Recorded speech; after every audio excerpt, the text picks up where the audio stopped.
Okay, so greetings, brothers and sisters. This is Tuesday, November 12th. I'm well ahead of when this video is going to be out, I believe, I guess on Saturday. So I just uploaded a video today that's going to be up on Thursday, talking about how bad the Democrats sucked.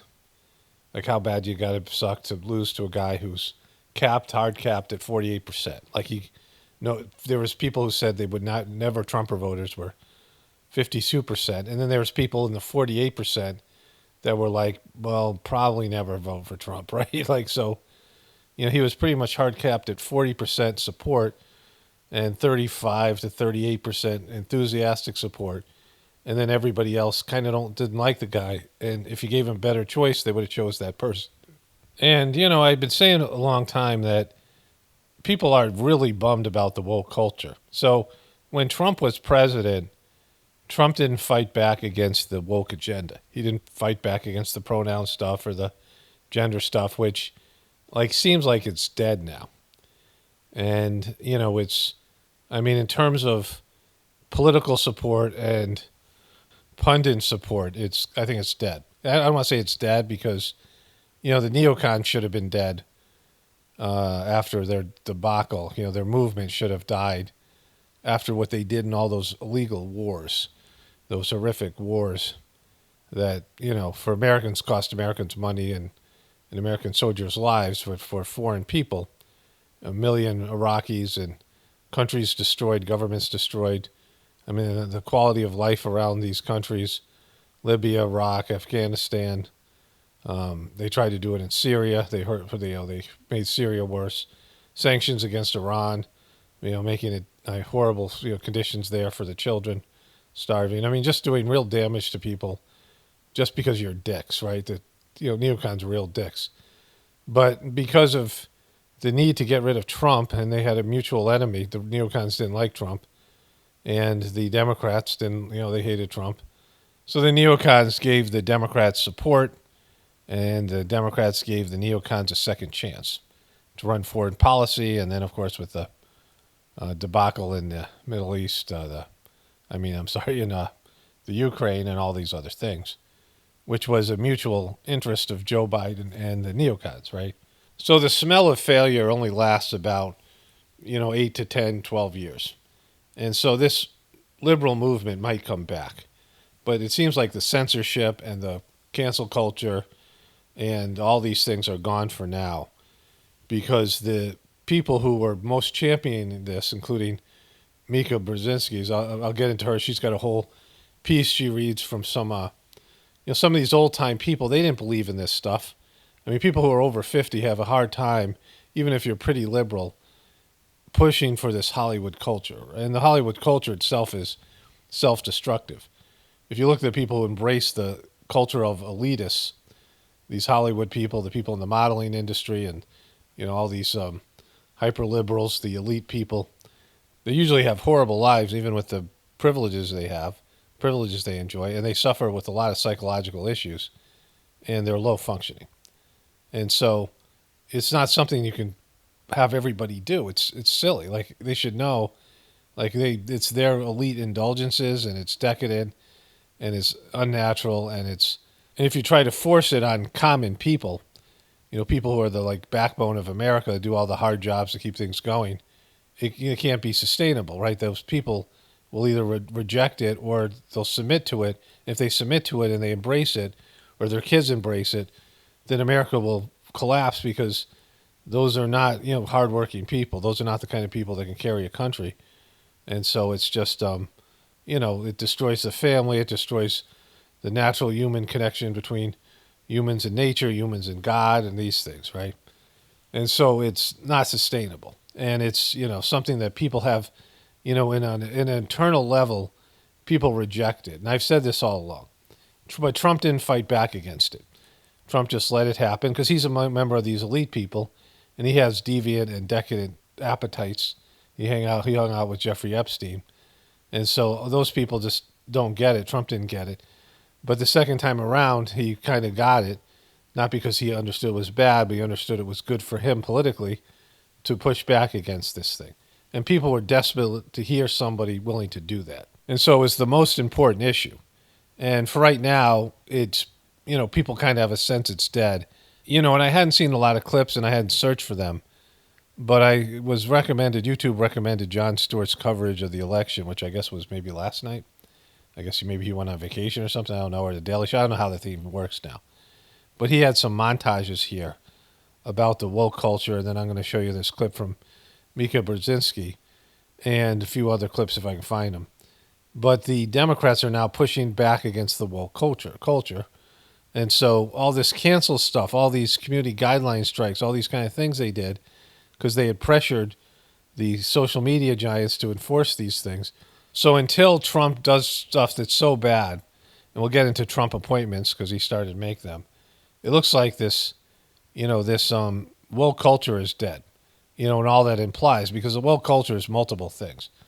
And liberalism is dead. And, Joe Biden wasn't real liberal, and neither was Kamala Harris. And, candidates need liberals. Like the Democratic Party needs liberals. It's just that there's not enough liberals. There's only, 20%, 25% of Democrats are real liberals, or maybe 50% of them. I don't know the amount of Democrats. But in terms of on a national level, only 20% of the people are liberal. And liberalism has gotten a bad name. It's, it's equivalent to flat earthers and cubies on the right wing and the vegans on the left, right? There's just, liberal is now, it's gotten brand damage. And not that liberalism is bad. There's a lot of good things that are there for liberalism, especially the environmental stuff. But, they're so far away from that, and they've just gone south on the social, like the social stuff, the social justice stuff. And the identity politics has killed the Democratic Party, so they've snuffed out this sort of neoliberalism. Okay, so let's get to the 3 Jon Stewart compilations here. They were too woke, insisting that people use the term Latinx. Too far to the left on transgender rights. You have to say they. No, you have to do this. Stop with the virtue signaling. Step away from woke. Focus less on who is woke and more on who is broke. So I'm sure there's a lot more about this. There seems to be so many news articles about it. I showed you a compilation or a list of the news articles, just 2 pages on Google search. And so there has been a pushback about being woke. And you could see it because politicians, Jon Stewart, the Daily Show clipped a bunch of the political ads. And a lot of these people that were running in, races, contested races, Democrats, were talking about things that were anti-woke. They were trying to say, hey, I'm not woke, right? The Democrats were running away from woke. Sherrod Brown is working to fix our border crisis. Mondaire Jones is working to secure our border. Pat Ryan is restoring order at our southern border. I'm Laura Gillen, and I'm here at the border. The border's in Nassau County, Staten Island, right? The community of Elmont in Staten Island. So they were campaigning against immigration, anti-immigration in like New York because they've had so many issues. These other places, right? Like immigration for these people is a real problem, at least in their minds and for some of them in reality. We can't let China steal Wisconsin jobs. Benefits for illegal immigrants? No way. Blocking support for white farmers? I mean, look at me. Standing with law enforcement against defunding the police. I've owned a gun my whole life. Let me be clear. I don't want boys playing girls' sports. You all know me. I've never pushed for sex. So all those people are Democratic candidates and or Democratic leaning liberal media. And they are all pushing back against woke. I'll get into the Maureen Dowd piece here in a second with Mika Brzezinski, who are they're the most woke and the most liberal people and the most shilling for Democrats, the morning joke show, right? And so the poll numbers must have been there. You can carve out an audience depending on your needs, right? What's the size of your expenses? And so, like, I can do this show on, I probably need about 10,000 views a day because YouTube has started to decrease the amount of money they're paying all of us, not just truthers, but channels in general. So you need more viewers. So I need about 10 to 20,000 regular viewers. I get about 5 now. And, so it's not that many in the scope of what's available out there. There's YouTubers that get millions of views, right? And their shows get the millions of views. But based on your expenses and your needs, you can carve out an audience. And the audience can be small. It can be 1,000 people, right? Depending on what you're doing with your, how you monetize your channel, if you do it part-time, whatever it might be. And so you can carve out an audience in mainstream media, but you're going to need more money because of the, size and scope of the staff and all these things, right? And news media. And so they can get an audience, not the desired audience, older people or younger people. They can get an audience of woke people. And there's enough woke people to carve out a good audience for yourself, but not in terms if you want to win elections or not in terms of you want to be relevant, right? And so if these liberal journalists want the Democrats to win, they're going to have to go less woke or no woke, right? And that's just the reality they're all facing. It might not be forever because, like I said, after about 10 years, people forget and you go back to things. And so these kids will grow up who have grown up with a woke agenda. I think they'll probably be pretty pissed, though. These liberal kids growing up in suburbs, and their parents are pushing them to be trans or something else because they want to be cool, the parents do, and they think it's just trendy.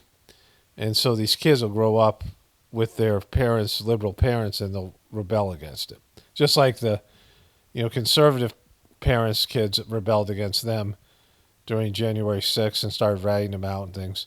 I mean, your kids are always going to rebel against you. So we'll see how all that plays out. But these kids have all been indoctrinated with an agenda, and it seems like many of the kids are rejecting it. And so let's go to the Mika Brzezinski thing, and then we'll come back to this.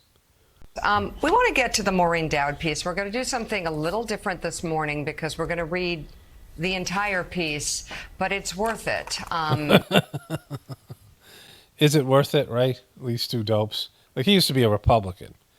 And so these are older people, very conservative. She is a very, her dad, Zygmunt Brzezinski, a really weird, weaselly MNFer, who was a part of that whole, the sort of the neocons of the Democratic Party. Like, he was a Kissinger kind of a guy that was for the Democrats, right?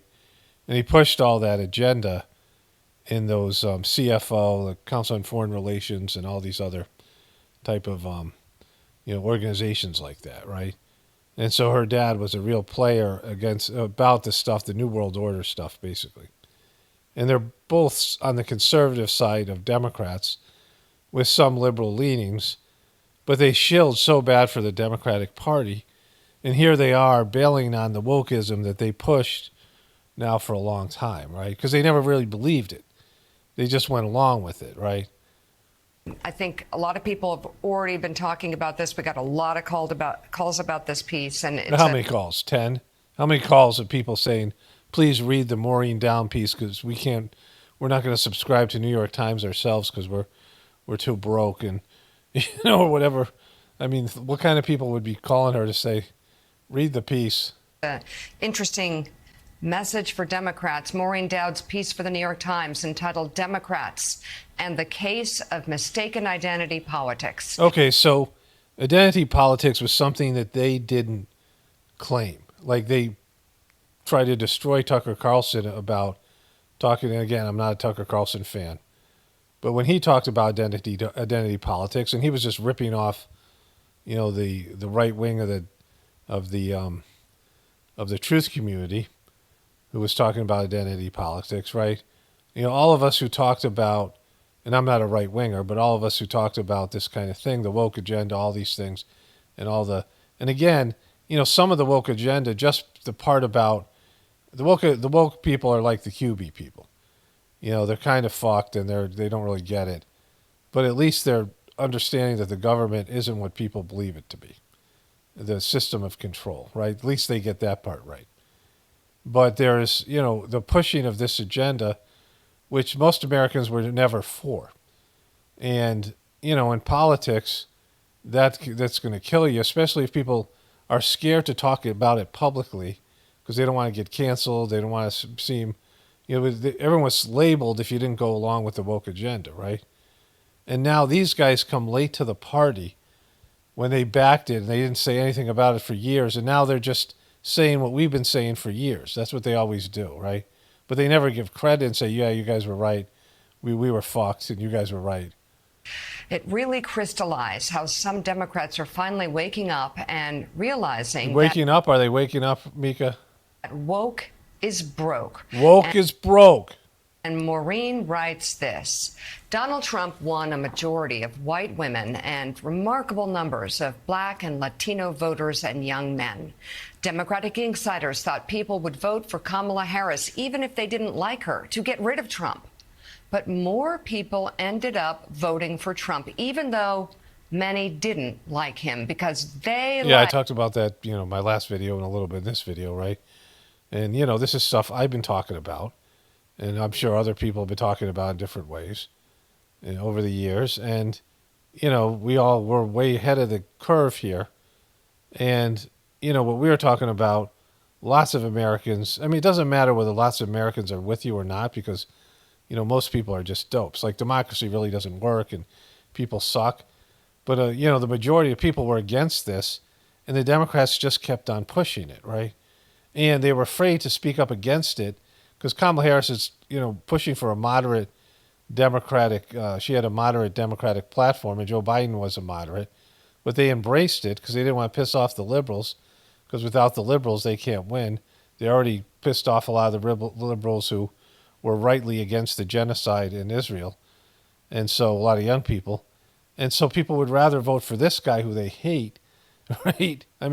These people who, hate Donald Trump, they were rejecting the Democrats and Kamala Harris and all the bullshit, the Joe Biden being senile and all these things. There's a lot of things to get pissed at the Democrats about, and the economy and immigration.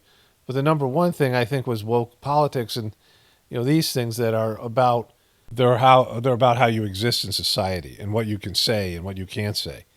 And people are scared about speaking out against something that they knew was wrong. And so that's fucked them, right? Because it wasn't going to be there in the polls as much, but people were feeling it, and everyone kind of knew it. Liked the Democratic Party less. I've often talked about how my dad stayed up all night on the night Harry Truman was elected because he was so excited. Holy shit. You're reading this? Why are you referencing Truman? And my brother stayed up all night the first time Trump was elected because he was so excited. Boom. And I felt that Democrats would never recover that kind of excitement until they could figure out why they had turned off so many working class voters over the decades and why they had developed such disdain toward their once loyal base. This is cutting edge for them. They're 10 years behind the curve here, right? Because so many people have made these adjustments because they don't watch mainstream media anymore.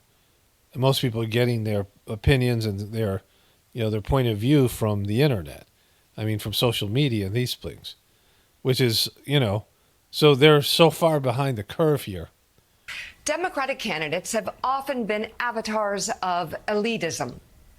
Michael Dukakis, Al Gore, John Kerry, Hillary Clinton, and second-term Barack Obama. The party embraced a worldview of hyper-political correctness, condescension, and cancellation. Okay, so that's condescension, is that expression that Kamala Harris was wearing in the Trump debate I talked about. And so they're reading this because this is something like a cutting-edge thing from an established Democrat shill who's been on their show a lot, an older woman, probably in her 70s, late 60s, 70s. And she's saying something brilliant here. They're reading it because it's oh my God, this is brilliant. You could have watched any number of truther videos that covered this shit years and years ago. And why do this now when you've already lost? Why not say this before the election?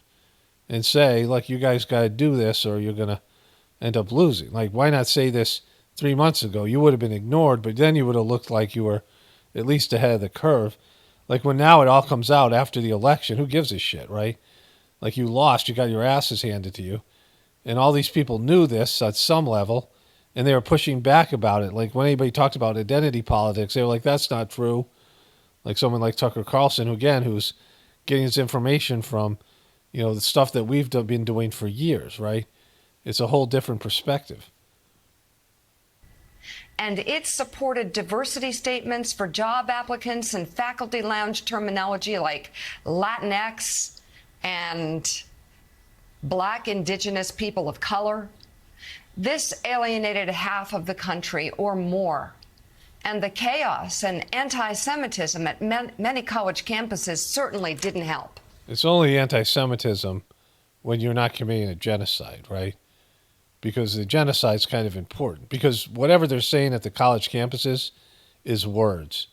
What's being done to the Palestinian people is torture and abuse, right? And all the kind of things that they complained about, Jewish people complained about in the Holocaust, rightfully so. That kind of mistreatment. Open-air prison is how it's been described over the years. When the woke police came at you, Rahm Emanuel told me, you don't even get your Miranda rights read to you. There were a lot of Democrats barking, people who don't represent anybody, he said, and the leadership of the party was intimidated. And so was the media. Donald Trump played to the And so was the social media platforms. Of many Americans, disgusted at being regarded as insensitive for talking the way they'd always talked. At rallies, he referred to women as beautiful and then pretended to admonish himself, saying he'd get in trouble for using that word. Those strong, and I would say beautiful, but I'm not allowed to use that term anymore with women, because if you say beautiful, it means the end of your career in politics. You're not allowed to say a woman's beautiful, so I will not tell you how beautiful they are, but they are beautiful. But those strong... you cracked the code. You got around it, Trumps. Strong, beautiful, intelligent women, they won. They won. Continuing with Maureen Dowd, one thing that makes Good transition, Mika. Democrats great is that they unabashedly support groups that have suffered from inequality. But they have to begin avoiding extreme policies that alienate many Americans who would otherwise be drawn to the party. Democrats learned the hard way in this election that mothers care, and this is a key line in this piece, that mothers care both about abortion rights and having their daughters compete fairly and safely on the playing field. So I said this thing a while ago. Some of you guys remember it. Then I had to take it down. It was great. I loved it. But I said, all right, I saw what YouTube was doing because YouTube was intimidated. And I was saying, just let it happen. And I was saying this exact thing. And this was like 3 or 4 years ago. I don't know exactly when it was, maybe even 5, 6 years ago. But I said, just let it happen. The just let it happen, hashtag just let it happen. Some of you guys who've been around my channel for a while remember this. And what I said was, I saw these, biological men. There was a guy who was a handball player for Australia. And he was like a blonde guy, 6'4", and he wore like a little bow.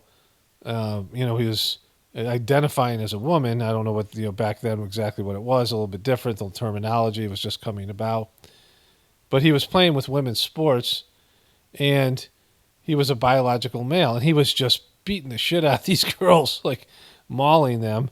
They were like half his size. He was 250 pounds or something like this, right? And, and I said, wait till these suburban women watch their daughters, and the suburban dads watch their daughters playing against biological men. Watch their daughters getting their asses kicked by biological men playing high school sports, because that was already starting to happen. Buckley High School, there was a story about that. 2 biological males won the track and field event, right? And so you had these biological males who were going to compete, and they were going to hurt in some cases and, frustrate all these young women who had worked really hard, but they're just not physically as strong as the boys. It's biology, right? Praying mantises, the female praying mantis is twice the size of the male. Sometimes spiders, same thing. The female spider's twice the size of the male. The female praying mantis often eats the male after they mate, right? And so, like, there's species where the woman's bigger. It's just, bigger and stronger. In this case, though, bone density and, the fast twitch muscles, all these things that make men physically better in sports. That's why there's male and female sports, because women want to compete on an equal playing field, where there's fair in terms of these things, right? So I said, just let it happen. Why are you guys fighting against this? Because what you're going to see, it's not going to happen so much in conservative districts, because the conservative parents, the Republican districts, will not allow this to happen. And it'll go statewide, and various people will be freaked out. But when these cul-de-sac living Democratic families and their female soccer players, because they want their girls to compete, right? A lot of these liberal soccer players and other, female athletes, girl athletes, we're going to have to compete against guys. And I said this exact same thing was going to happen, right? What about these lesbian girls that play sports, and then all of a sudden they're getting their asses kicked by biological men? How are they going to feel about that, right? And so the LGBTQ will start breaking up. The L's will be pissed off at wait till these women, these feminists, wait till the first female president is a biological male. I'm saying Caitlyn Jenner for president. Like, we should all just vote Caitlyn Jenner in and make Caitlyn Jenner the first female president. Caitlyn Jenner won Woman of the Year. And so you have these, biological men that'll be taking away women's glory. I mean, imagine if the first woman president was a biological male. Like, just let it happen, right? Because I knew this is going to be the outcome. People are going to get pissed off about it. So I was like, why are you fighting this? Let it run its course. I mean, I saw it when I saw this biological male playing sports with girls, and I was like, oh, they're going to hate this. If you push back about it, and like Republicans and push back against it, the Democrats will just they'll coalesce around a movement they don't agree with. But when it starts affecting their kids, when their daughter comes home crying because she's worked so hard and trained so hard, and like that young lady from the swimming who went up, and I mean, she was a Republican. I think her parents are Republicans or whatever. But like, these young women were coming home crying because they're unfairly being beaten by biological men, right, or boys or whatever it is. And so, just let it run its course. Just let it happen. And this is the outcome. Like Maureen Dowd and Maureen Joe, I've caught up to where I was 5-6 years ago when I said this is going to be the outcome, because she's saying white women, many of them, are going to be feminists. I mean, I bet a bunch of them are lesbians, and some of these women who are, seeing that they're being treated unfairly by this woke culture, right? I mean, look at what happened to the feminist, whatever her name is, that wrote Harry Potter, J.K. Rowling. That she was, criticized by some of those Harry Potter actors and the whole woke culture, the whole Hollywood, whatever Hollywood's called in Great Britain, all these places, right? All these European countries. But I knew Americans weren't going to go for this for long. And, they might have a second wave of this thing, who knows? But it's not working out now. And the same way they drove the truth community, because they used the Cubies after the Trump loss and, victory and loss, they used the Cubies as these whipping, the whipping post for all the people in the truth community, right? Crazy right-wing conspiracy theorists. Now they're doing this with the woke culture, right? And part of that's to rein it in, but also because the American people are rejecting that. And of course they are. Like, you'd think this was going to end up, just let it happen. Keep that in mind. And keep this in mind. A revealing chart that ran in the Financial Times showed that white progressives, and this is how it has been for too long, white progressives hold views far to the left of the minorities they champion.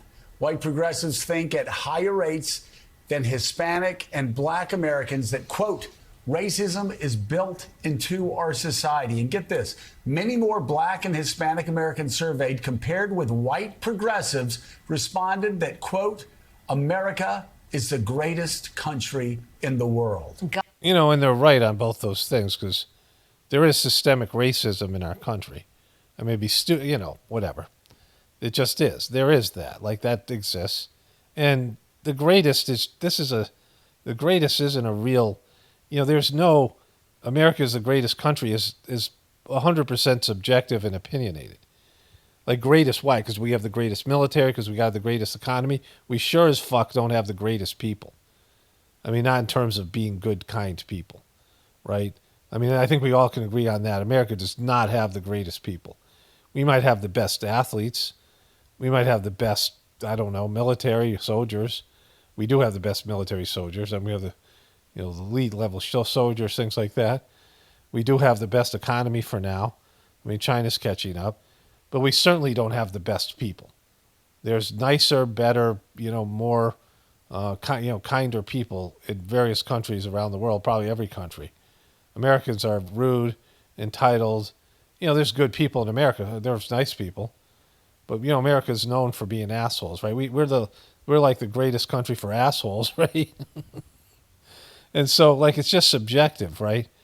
And so this is the problem, that Americans are delusional about this. The white progressives are right about both those things. But systemic racism isn't the fault of the people. It's a fault of the culture and the powers that rule it, right? And so when you blame working class people for systemic racism, just like you blame working class people for pollution, when it's the corporations that drive these policies, right? Whatever they might be, the powers that be. Gobsmacked Democrats have reacted to the wipeout in different ways. Some think Kamala did not court the left enough, touting trans rights and repudiating Israel. Other Democrats feel the opposite, calling on the party to reimagine itself. Marie Gluesenkamp-Perez, a vulnerable Democrat in a red congressional district in Washington, narrowly held her seat. The 36-year-old mother of a toddler and owner of an auto shop told The Times, Annie Carney, that Democratic condescension has to go.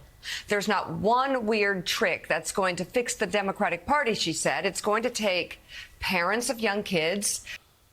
Condescension, their condescension is everything that I talked about. And Kamala's face in that Trump interview. They're so condescending, and they still think they know more than the American people. Yeah, Trump is a dope. You're right about Trump to some extent. I mean, you guys are delusional about Trump. It's funny that when I was looking at the Daily Show, they call it TDS now, the Daily Show, right? But they're all they have some level of derangement, the pro-Trumpers and the anti-Trumpers. But aside from that, you're all fucked, right? Because we're living unnatural lives, and our opinions and our culture and things like this, and even our lifestyle, is a part of our self-destruction. It isn't helping us. It's making people weaker and disconnecting from God and their families and all these things. And look at how divided families are now, that they can't even celebrate holidays. I can't be around people. Even truthers I'd have trouble talking to because I'm not like most truthers. And so the things that, people care about now, and they care a lot more about them than they used to because there's the internet and everyone's used to expressing their opinions, but their beliefs, they feel so strongly in their beliefs, and most of the time their beliefs are fucked. They might be right about a few things, right? But they don't have the knowledge, like I said in that, when I was responding to that person's comment at the end of the video. And I said, we don't know shit, right? Most of the things you can't know. Not in the sense of the kind of force people use when they express themselves. We don't know shit. Most of the stuff is unknowable. People in rural communities, people in the trades running for office and being taken seriously. On CNN, the Democratic strategist Julie Roginski said that Julie Roginski said something? Democrats did not know how to talk to normal Americans. Take a look.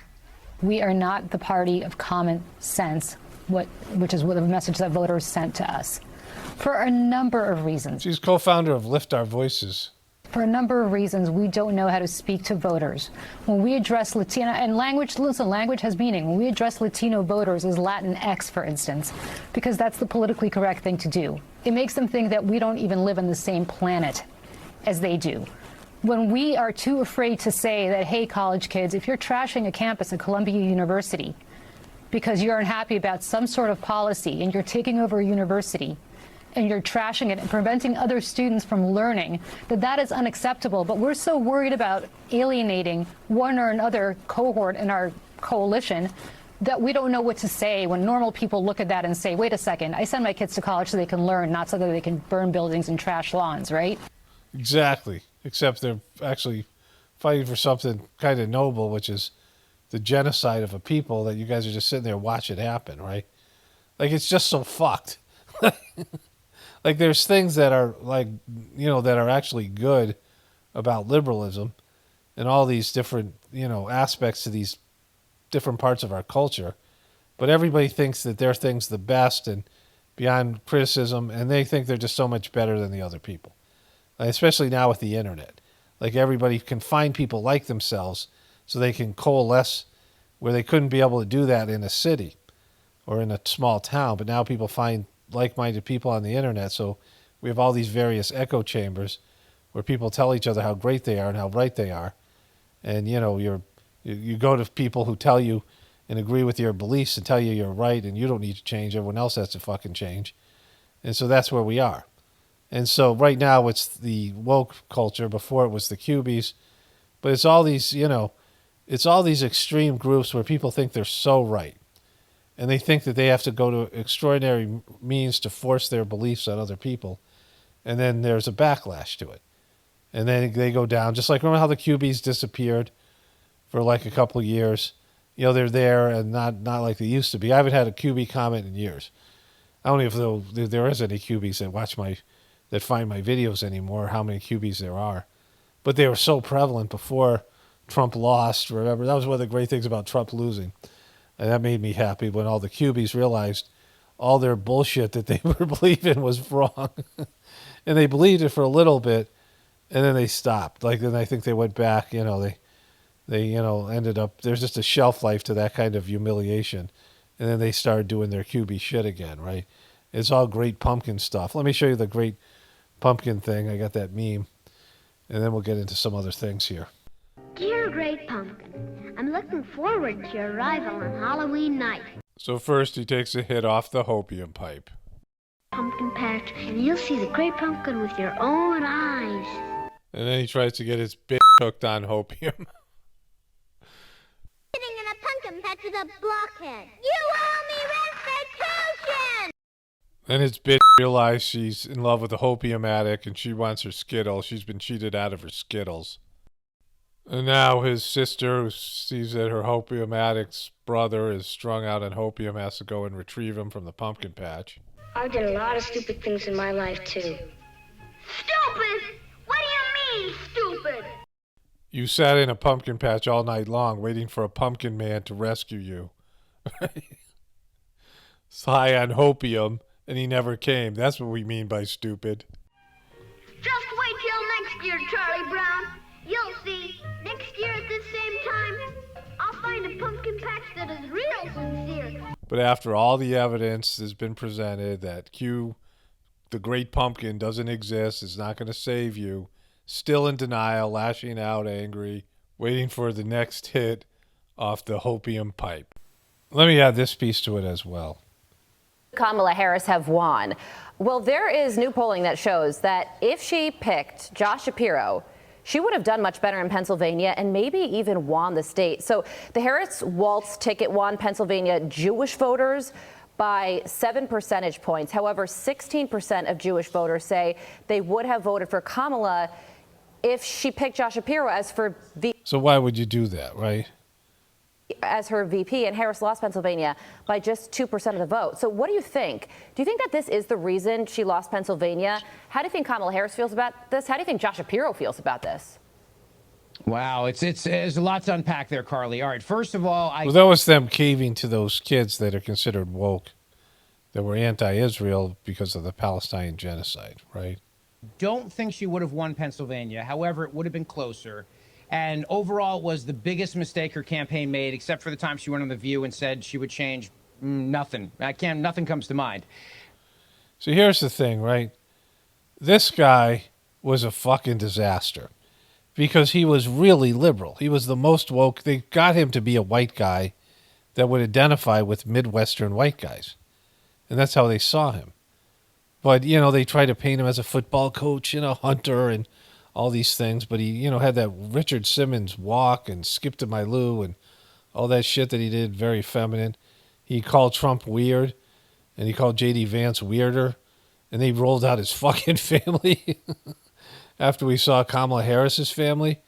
And so, you know, I mean, especially her daughter, or her, whatever it is, or, you know, whatever they call that, stepdaughter, whatever it is. I mean, they were all really weird. Kamala Harris is weird, and they're all weird. Trump is weird, and J.D. Vance is weird. But they're even weirder. And his wife was, my God, like, she was so entertaining. She was so fucking weird, right? And so, but the biggest part of this was he was so liberal that they were trying to run away from liberalism by picking him, and they picked the most liberal guy, right? And a guy who was, you know, who lied all the time and was obviously, you know, there's some secrets he's keeping, possibly about his sexuality and some of these other things, right? And so this was another part of that woke shit that they, I mean, all of it, like, it's just wonderful, you know, just let it happen. Look at this thing here. CNN, do you want your news summarized? Summarize my news. Summarize the news. No, you know, I actually can read the long form CNN. I can figure it out for myself. You don't have to tell me any more what to think, right? And so Trump has started to pick his appointees. And I talked about how he's kind of a lame duck president on day one. He's only going to have one more term. After 2 years, the president in his second term is considered a lame duck.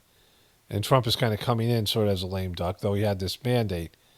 The difference is, like, he now admits that as being an outsider, he didn't know what he was doing. He didn't understand Washington. And, you know, as a CEO, he would just say to do something, and his people would do it. But now he had to work with other powerful groups. And, of course, he had to do that with banks and, you know, financiers and things like this. But it's not the same as in politics.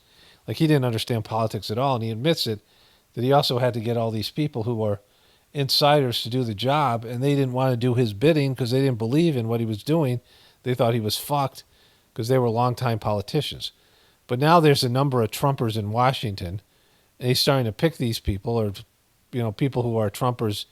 Like, he picked that the governor of South Dakota, whatever her name is. Don't tell me, don't care. I don't care. Don't need to know. She's going to be in charge of the National Security Council, right? I mean, these people that he's starting to put in these powerful positions.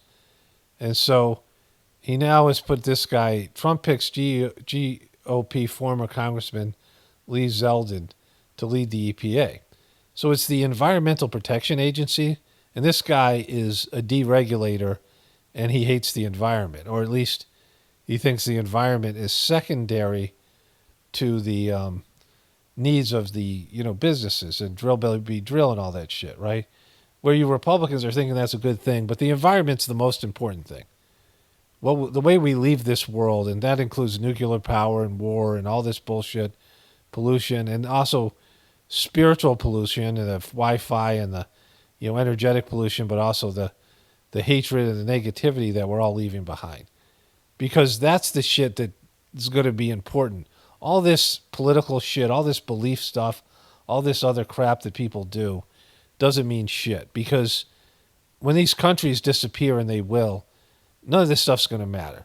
The things that you're upset about, you know, the various, like, you know, social things, all these things, right? The woke agenda, the truther stuff, the, you know, whatever it might be. None of those things really mean anything. Because they're not really all that important, right? To the greater context of everything that we're talking about here. But the way you leave the world, not only for your future generations, but for future versions of yourselves, you know, I talked about this with the past life thing. And so the way you leave this planet, the way we leave this planet is the biggest fucking thing. It should be the most important thing. That we don't do things to fuck up the planet. And Trump will totally fuck up the planet because he was talking about this, you know, all these environmental, I mean, he talked about it for a long time on the Joe Rogan show. And it wasn't going to be something that was necessarily going to sell on Joe Rogan's show, you know, those angry white guys who might be, you know, anti-environmental a little bit. But the way that we treat the environment is, you know, the most, like I said, it's the only thing that's going to last for generations, right? I mean, for millions of years.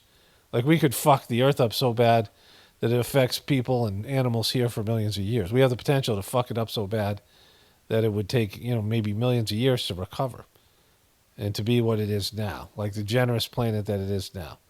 That life would be a struggle here, maybe until the planet was destroyed. Like we could fuck the planet up so bad it never recovered, right? And that's the potential of human, certainly with nuclear power and all these other things, the weapons. And Trump doesn't give a shit about that. And he's putting in somebody who doesn't like the environment to lead the Environmental Protection Agency.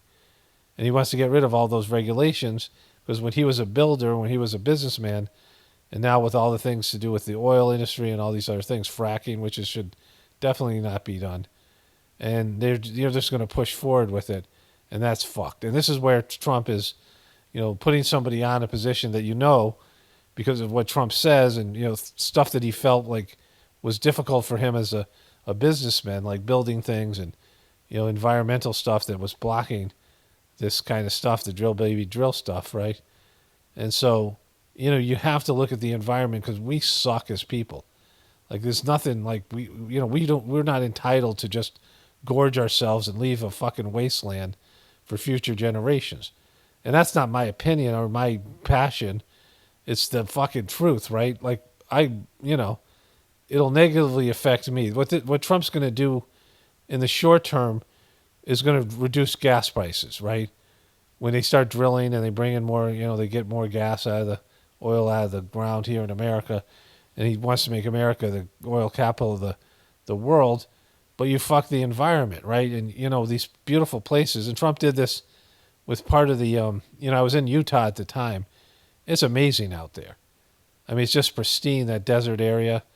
And they're fucking up that desert area a lot by channeling water to communities that really, there shouldn't be anybody living there. But some of those places, I show you guys a lot of pictures from my time there in Nevada and Utah. In Nevada and Arizona and Utah and these other states out there. And even California to some extent, like the rural part of California. Beautiful places. Phenomenal. Just, we have a lot of beauty in America. And there was this national forest, and Trump cut it in half, right? And I was out there, and there's the only reason to do that if there was some kind of mining and shit that they could do, and they're gonna fuck that place up, right?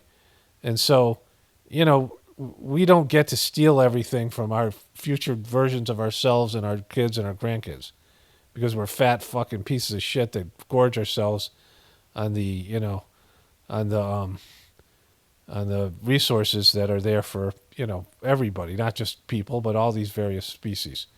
We don't get to drink, we get to shit all over the water and destroy the water supply. We don't get to contaminate everything with our chemicals and our bad living.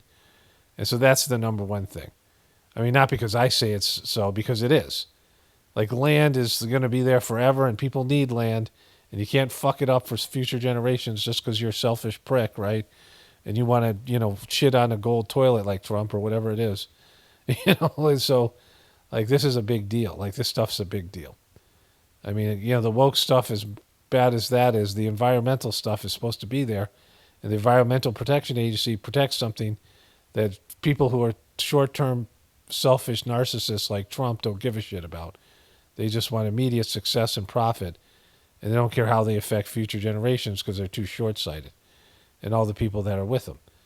And so this is going to, be a bad thing here. You can already see some of the bad things that Trump's doing. I've yet to see anything that I consider good things.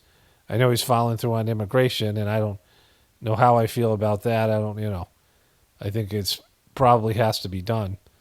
But the rest of these things, he doesn't show me anything in terms of making the food system better like he promised RFK Jr. He's not appointing him or any of these other people that he claimed he was. So we'll see how all that plays out. We don't know if RFK Jr. is going to do the right thing either, right? So we'll see how this plays out. But, you can already see some of the Trump issues, and he's going to have Trumpers in there this time. So he's not, and he doesn't have the threat of legal action because of what the Supreme Court ruled. So Trump can just lay waste to this whole fucking country. And people are like, oh, I didn't know he was going to do that. And you're like, yeah, he kind of said he was. I mean, we don't know what he's going to do. Like I said in a recent video, I think my last video I put up today, nobody really knows what Trump's going to do, but we know that some of the things he's going to do are totally going to fuck up the planet, right? He doesn't understand the other side, and he's just too impulsive and weak and just all the stuff, all the stuff that's Trump. And so, I enjoy the liberals falling apart. I enjoy the whole woke culture collapsing.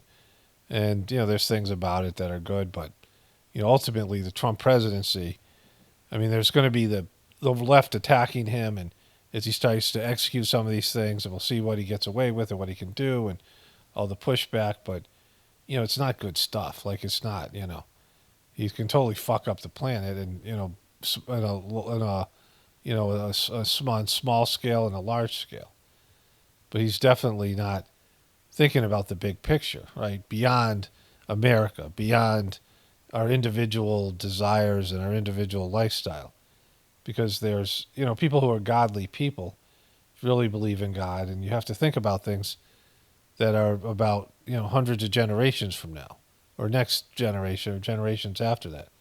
But everyone's so myopic and selfish, they don't do that. And then certainly politicians and corporations don't. And so Trump is just going to give them a green light. And that, there's some things maybe the environmentalists push protecting this species or that species that might not be as serious an issue. But, at the end of the day, like, the environment's the most important thing. Because, people say you got to buy land because they're not making any more of it, right?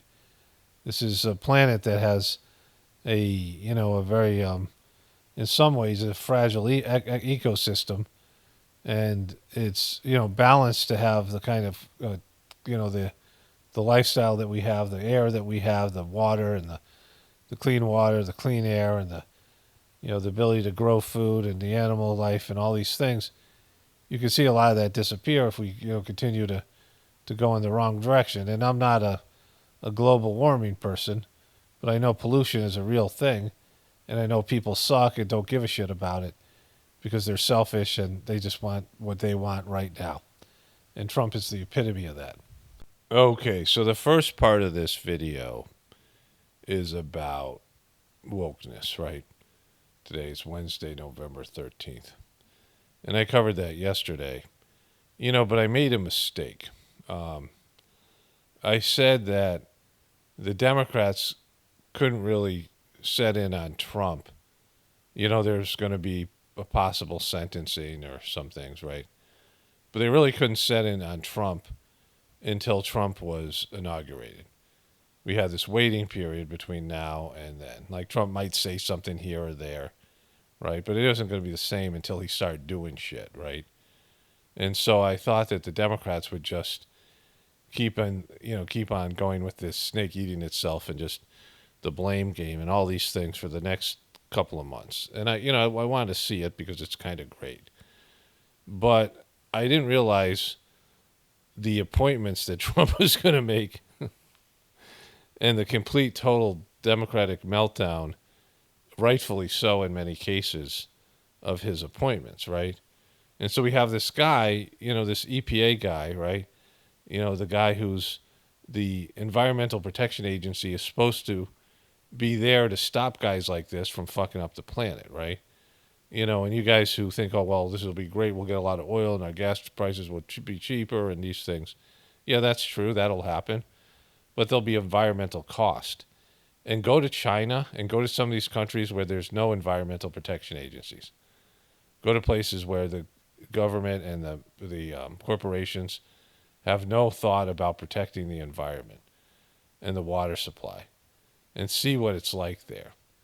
See how bad it is. The pollutions. Go to India, these other places that don't have restrictions on big business. And go to some of these industrial waste places and cities. And they're nightmares. They're so much worse than ours. And so the Environmental Protection Agency, which does stop some of the business people from doing bad shit to the environment, is good. It's a good thing, and I talked about that already. It's the number one thing. And Trump is just going to, hand it over to a guy whose whole existence, the EPA is supposed to stop, right? Like, the EPA is there to stop this guy, and he's handing over the power to this guy, right? So that's bad. Like, that just alone would be horrible, like the worst thing. But there's more. So last night I saw this on the news, and it's Mike Huckabee. Well, let me show you this here. And also breaking tonight, President-elect Trump choosing Mike Huckabee for the job of U.S. ambassador to Israel. Now, this is a decision that would have huge ramifications. And they have a very different view on policy, what Huckabee's put forward, than any other ambassadors, so publicly, who have served in that role. K-File tonight is revealing that Huckabee said, quote, "There's really no such thing as a Palestinian." Never mind a state. Huckabee making extensive comments on this topic when he was running for president in 2008. And Andrew Kaczynski of K-File joins me now. In the context of the war and the fears that it could become a much, much bigger war, this reporting is so crucial. What more do you know about what Mike Huckabee has said? Right, and this nomination of Mike Huckabee as ambassador to Israel, this is a extremely hawkish pick by President-elect Trump. He has a track record of highly polarizing comments on the Israeli-Palestinian conflict. These views go back years, with him repeatedly questioning the legitimacy of a Palestinian state on the border with Israel. He has said that if a Palestinian state were to be created, it should be not created where it is now. It should be created with land from the neighboring countries, Syria, Jordan, Egypt. He even described the Palestinian identity in one of the clips he found as, quote, "a political tool to try and force land away from Israel." Now, I first obtained these comments we're about to hear when he ran for president in 2016. Just take a listen to them right now. Basically, I mean, there really is no such thing as, and I have to be careful in saying this, because people will really get upset. There's really no such thing as a Palestinian. There's not. Arabs and Persians, you don't, and there's such complexity within that. There's really no such thing. That's been a political tool to try to force land away from Israel. So the first thing that he's talking about here is kind of true in the sense that, and I forget the dates, but I covered this early on with this conflict, that Britain took over that area, Great Britain. And it was one of these colonies or whatever it was, properties of Great Britain. And they didn't know what to call it, so they call it Palestine. But it wasn't a real country, right? But it certainly wasn't Israel. And there's a lot more Arabs there, a lot more Palestinians than there were Jews. And there was no Israel. And so then the whole thing happened where the Rothschilds family pressured the British government to create some sort of place for Israel. And they were actually going to try to do it in Africa first. They were going to find some land like Huckabee's talking about and create a country for Jewish people. But they chose to do it in this historic place, very small piece of land. And there aren't very many Jewish people in the world, something like 12 million or 16 million, right? There's 1 billion Arabs and there's 2 billion Christians, is it? And tell me, not Arabs, but Muslims. I'll come back to that. I'll get the real numbers in a moment because it's important to what we're going to talk about here. And so they created Israel and they broke up what was called Palestine, right? So he's saying there was no country called Palestine. Yeah, but there's no country called Israel. It isn't like the Palestinian were taking Israeli land. The Palestinian outnumbered the Jews in a place called Palestine. And again, it didn't have to have any sort of a name, but the Palestinian people were inhabiting it, right? The Israelis, the Jews had exodus, they had left Israel years and years ago. I mean, I forget, I don't know how many, hundreds or thousands of years away it was. But they had left, right, of their own volition. And so you took the people who were there, now were like indigenous in a sense to that area, who had been there for as far as anybody could remember, farther than anybody could remember, because people can only alive for so long, so they had been there for hundreds of years, right? Okay, so I found it here. They've changed AD, which means after the year of the Lord, right, in terms of time, to CE, or Common Era. So there was BC before Christ and AD after Christ had been born. And so 70 CE, 70 years after Christ had died, the Romans expelled most Jews from Israel after destroying the Second Temple in Jerusalem. So there was no Jews there.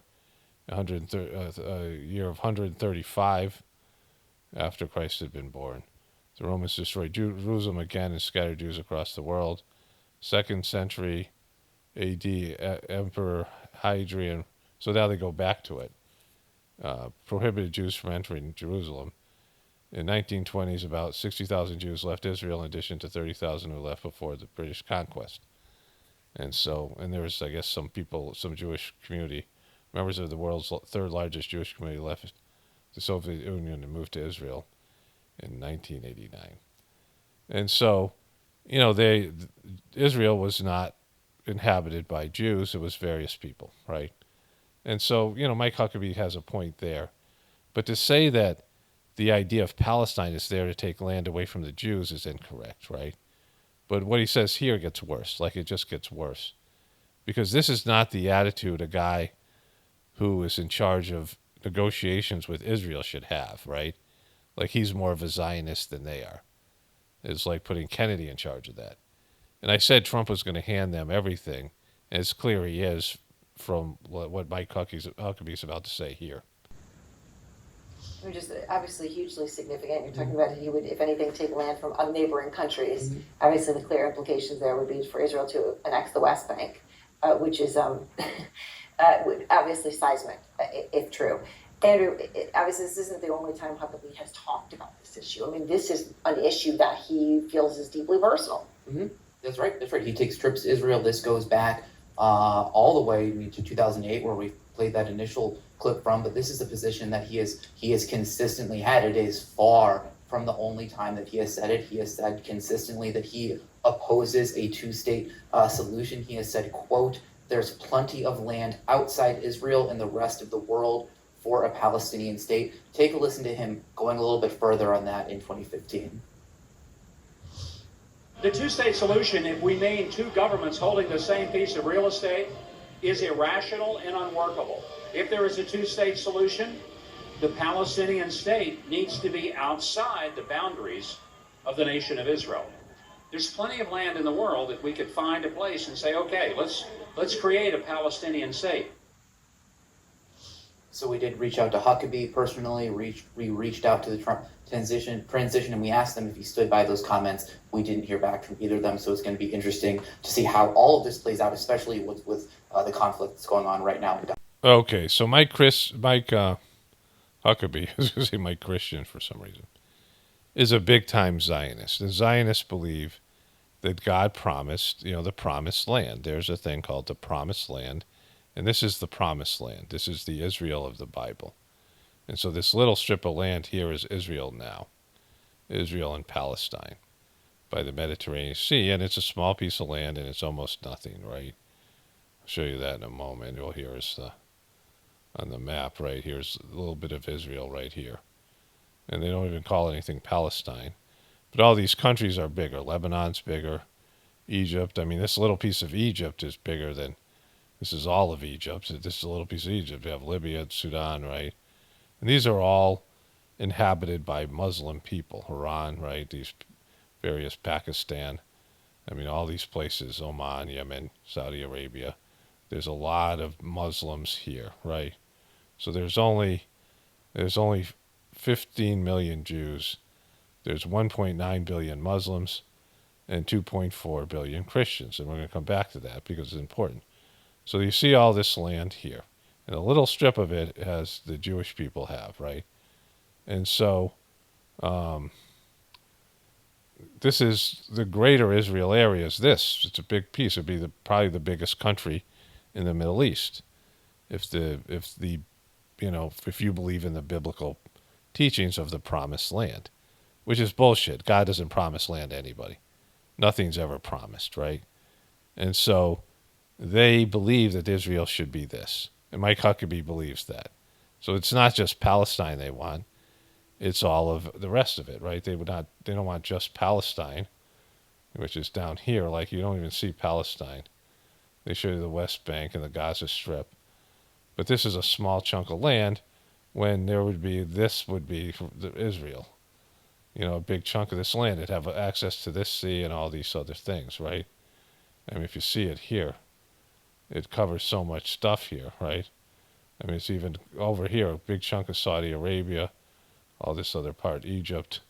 I mean, all this stuff in Egypt here, and then Saudi Arabia, this area. And so up to the point where it would be close to the, this is Saudi Arabia is huge, right? Look how big Saudi Arabia is. And so, you see the part of Saudi Arabia it wants is all the way to the Persian Gulf. So that's right here. So this whole land here would all be part, most of Iraq would be there as well, right? Half of Iraq. I mean, so it'd be like, boom, half of Iraq, all the way into Syria, right? This whole area. A huge piece of land. And that's what the promised land is. And if you're a Zionist, you believe in that. And Huckabee's a Zionist, right? So he believes in this. And so there's big problems with this because, well, let me say this first. I'm switching over to voiceover here. So what I was going to say is this. Right now, land acquisition is either through the UN and some governmental body just drawing lines and, creating some sort of forced, designation of who owns what, or it's done by war, right? It's done by conflict, like the Russians taking part of the Ukraine. Like this is just how it's always gone, and they want to get away from that, be more civilized, but, we're very warlike people. But like if you look in the animal kingdom, territory is fought for every fucking day by animals. Animals are territorial, and they can be nomadic, where they're just not, they don't have any territory, but they fight with each other even if they're nomadic, right? Animals fight with each other for territory, and they fight with other animals for territory. And you see it constantly. Animals are fighting over space and, hunting grounds and mating areas and all these things. And I'm not saying it's a good thing. It's, kind of barbaric, right? It's not, we should be moving away from that. But people, even more so. People fight over land. It's been, forever. And we have countries now that own the land, like America owns all of the United States, and it basically leases part of it to you. So you think you have home ownership. America can take your home anytime they want, right? And, and even if you have land, like you have a house, sometimes termites are like, fuck you, this is our house too, or this is our house. So you have to fight with them. You bring in exterminators, right? That's a war with the termites. You're going to war with termites or mice, put mice trap out, because mice are invading your territory. They're coming into your house, right? You go and you do pesticides and, get rid of cockroaches and things like that. I mean, there's places that people live where, like, it's just nature would take over if you didn't spray with pesticides, right? There'd be too many cockroaches. In Florida they have these giant palmetto bugs, and I think I was in high school, and I was, my parents went to. I was older, like I was 8th grade or high school or something, and I was kind of allergic to dust. Like it's something that I no longer think I am. It doesn't affect me like it did. But there was a couple bedrooms in my grandparents' house. My parents were taking one. My grandparents were taking the other. It was a house in Florida. It used to be like an old army barracks. And there was a bed in the kitchen, a living room, and there was all these boards that were dusty underneath it, right? And like I woke up in the middle of the night and something was crawling on my arm. It was a giant palmetto bug, and I squished it on the wall, but I only squished half of it. It was gross, and like it was half dead, but it was still alive, and it was squirming, and I kind of freaked out because I was woken up by it. Like, and I demanded we clean out under the bed and get rid of all the freaking boards and shit. But that had nothing to do, but it was just this thing, right? And I lived in a cockroach-infested apartment with my family. We were living above a laundry room, so it was hot as shit in there, like the dryers. And it was in Massachusetts, in Amherst. It was a college apartment. It had a lot of issues. And I was working at a treatment center with teenage sex offenders. I had just got my master's in counseling. And that was probably maybe the worst job I had. And I've had, I scrubbed toilets. I got up in the morning when I was in college and scrubbed toilets and did janitorial work and opened a town building at 5 o'clock in the morning. I picked tobacco when I was 14, right? Like really crappy jobs. But this job was probably by far the worst. And, I was always stressed out. And the place was a mess and it was corrupt. And, the boss of the clinical department was getting overrun. And she was having migraine so bad she was on opiates. She was on morphine. Like she had to get like intravenous morphine to deal with her migraines. Like that's how stressed out she was. And so, and she was way over her head. The whole place was corrupt. But I come home to this college apartment. and we were infested with cockroaches. I mean, thousands of them. And we went to move, we ended up moving south towards Virginia. We were in Massachusetts. I took everything to storage. But before I did, I cleaned out all the cockroaches. And we had a dinner table, and I put it in the shower. Like, I took it apart, and I put it in the shower. And I sprayed it with water, and at least 200 cockroaches came scurrying out. They were everywhere. And so I didn't want to take cockroaches to our new place. So I put them in, like, the storage area that was cold, right? It was outside in the winter in Massachusetts. It's freezing there. It's a very cold state, right? But even after all that, when we packed up, everything went to storage. Like, there was nothing that we took that wasn't in storage. But some of the cockroaches survived, like, sub-zero weather, right? So, we're in conflict. We're in, competition with other creatures and with each other. And there's land acquisition. And people, are fighting over land. And even sometimes there's disputes in America over whatever it is, right? Land ownership and water rights and all these things, because that's what it is. And so that part of my knowledge of just the way it is, this is the way it is, I don't have a problem with Israel doing what they're doing to try to grab as much land as possible, right? I mean, the Jews are tremendously outnumbered.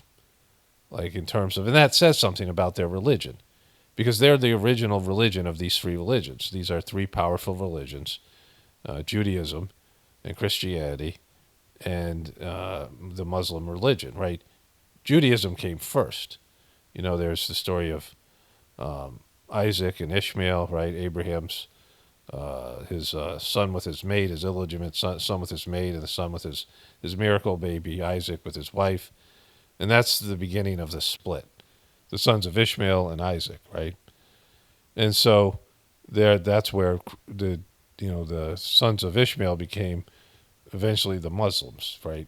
So there's these Arab people, then there was Jews, and eventually Muhammad was born 570 years after Jesus, right? So that gives context to that religion, which started after Christianity. Of course, Jesus was born a Jew and started his own thing, right? So these two religions have done extraordinarily better than Judaism, right? Judaism is the original religion of the three, but for whatever reason, people don't like it, right? People are more attracted to Christianity or Islam. The thing that happened with Ishmael and Isaac was like 3,000 years ago, and so they've been beefing ever since, the Jews and the Arabs, and now the Muslims. And so the Muslims dominate that whole area. You see all the land that they have. And so it would, make sense that the Jews would get a little bit. I mean, that's their original homeland. And they were there, in Israel. They were kicked out a couple of times. They left, whatever. Things that happened there. The Exodus, right? These things. The biblical Exodus. But, that's their region. That's where they're from, the original Jewish people. And so it would make sense that they would get some of it, a little piece of it. So on that level, just in terms of the way people acquire land and the way that politics works and the way that war works and the way that, all these things work, just the way world works, they should be able to do this, just like every other country goes in. There's ethnic cleansing, not that I agree with it, not that I, want it or whatever. It's just the way it is. And, why should there be prejudice against Jewish people doing what everybody else does, right? They were kicked out of Israel by the Romans, who had a superior army. They got moved around, right? They got, whatever they did. They were acquiring land before that. They'd scream Yahweh, and I mean Moses and the Jews were like weaponized at the time of Moses, and they were just going. If you read the Bible, they were killing the Canaanites, or they're, either it's bullshit and they're bragging, or they were just destroying one group of people after another, right? All these people that were non-believers, God was ordering them to do it based in their belief. Of course, God would never do that. And that brings in the second issue here, is the Jewish Bible is deeply flawed.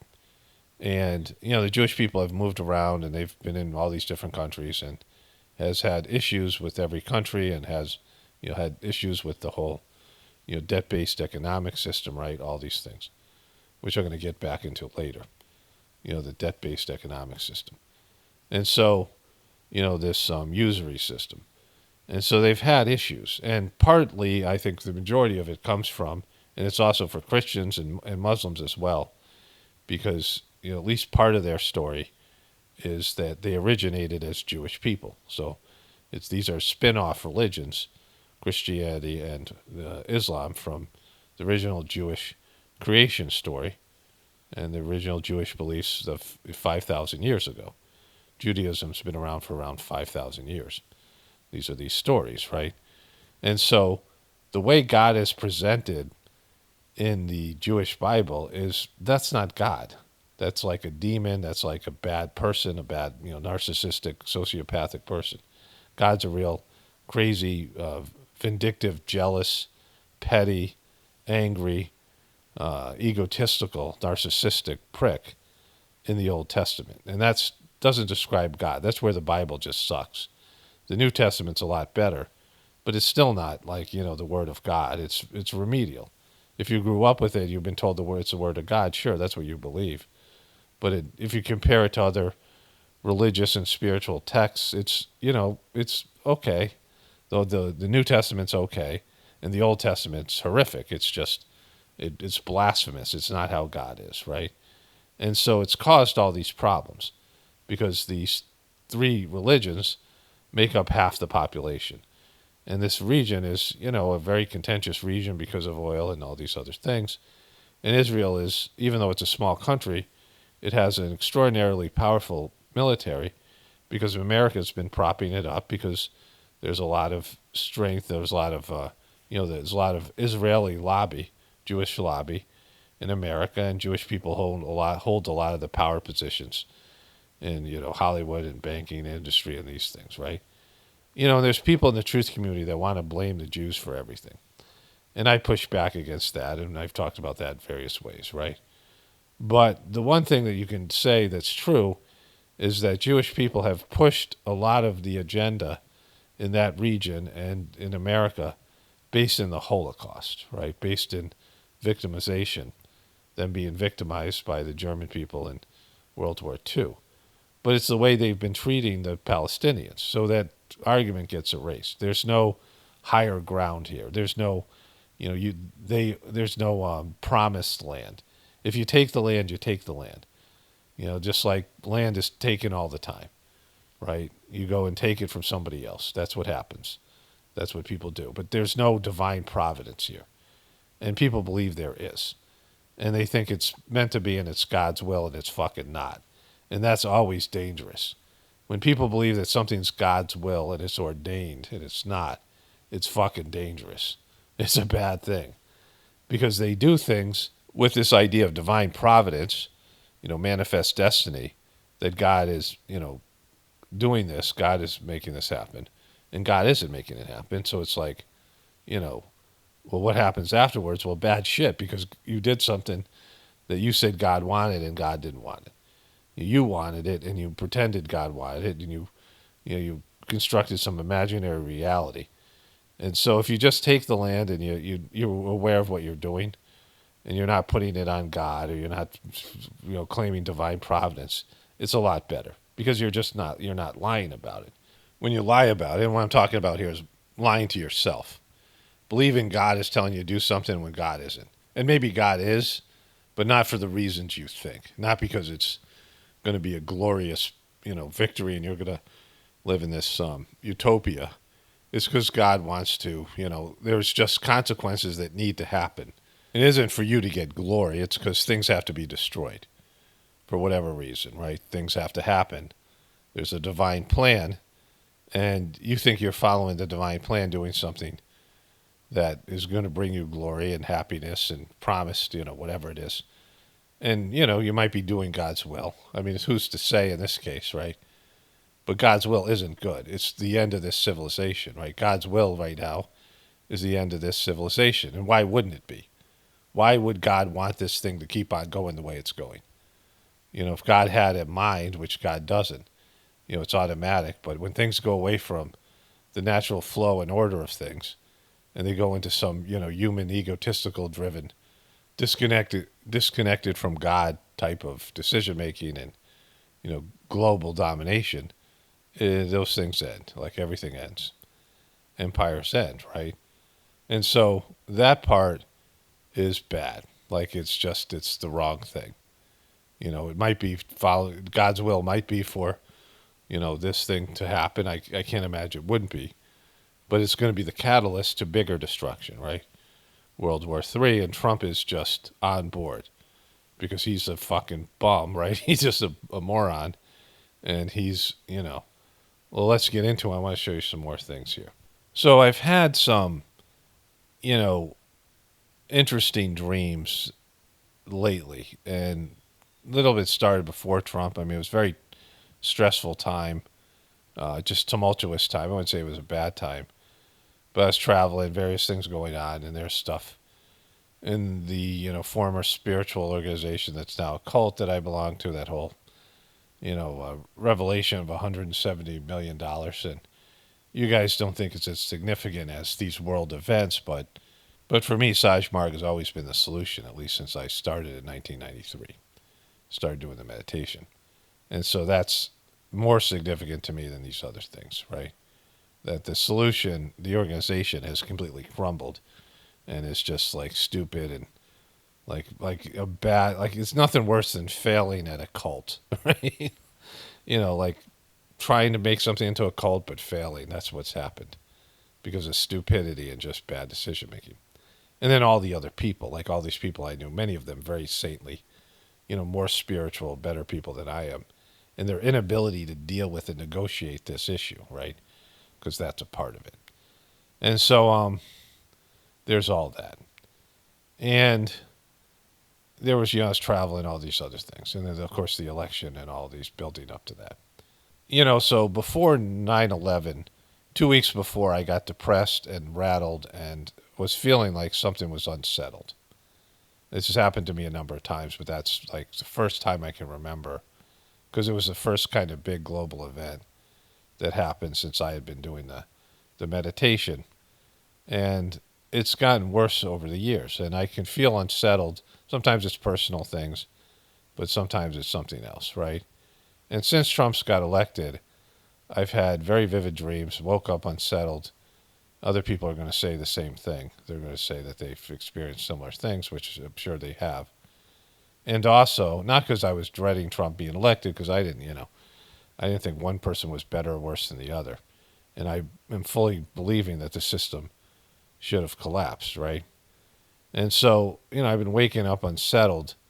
And then also, when you were a kid and you would cry, and then like maybe 10 minutes after you cry, there was this crying breath that you would have. Like it was a different sort of breath that is associated with crying, right? And, I haven't been sad at all.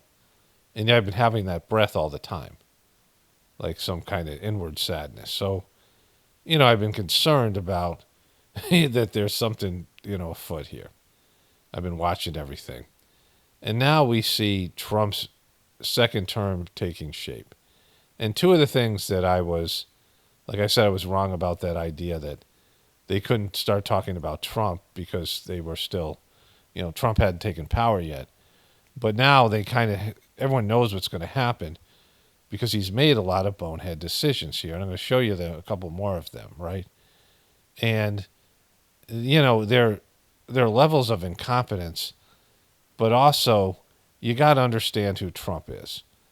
And Trump is great at convincing people that he's one of these golden children, like someone who just, he has the Midas touch. Trump is good at convincing people he has the Midas touch, right? So people who have the Midas touch in business, Elon Musk is one of them, right? He started fucking PayPal, which, everybody uses. And then he started Tesla. And then now, of course, Starlink and SpaceX. And these are all successful things. These are all things that are, he now has a way to have internet without, wireless internet, which just sucks. I've tried it. It isn't good, at least where I was located. But, it's still something. Like, it works. And maybe, he's polluting the universe with satellites, which is bad. But he changed the whole I mean, the electric car industry is because of him, and whether you believe in it or not, it's good or bad. He's done these things. PayPal, these are all significant ventures that he has. And he's just one of those guys that just, ends up making money and creating new, whatever it is, right? And, of course, he's taken a hit on taking over Twitter, calling it X. He's a weird guy. He's got, he's got all these kids with these weird women and all this stuff. Like, he's a fucking weird dude. And he wants to chip everybody. And, but he's got the Midas touch. There's people who are great business people, and everything they touch turns to gold. They're just good at picking stocks. They're good at, they're financial geniuses that just have a knack, right? And Trump has convinced people he's one of those people. And I thought he was. Like, I was convinced when Trump was famous and Trump was, on The Apprentice and before that. I thought Trump was just, he was, like, if you thought of, in my generation, and of course now, if you talk about rich people, and Trump wasn't the richest, right? Like, he wasn't a Bill Gates or a Warren Buffett or an Elon Musk or a Jeff Bezos or any of these people, who are multi-billionaires and trillionaires. He was barely a billionaire, right? Like, he was trying to make it into the billionaire club, and some guy wrote an article exposing that he wasn't a billionaire, and Trump sued him and lost. Trump couldn't even prove he was a billionaire.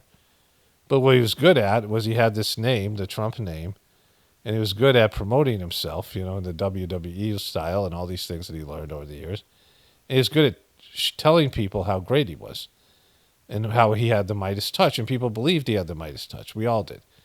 They built up this persona even before The Apprentice, and The Apprentice built it up even more. But the guy has been a financial loser.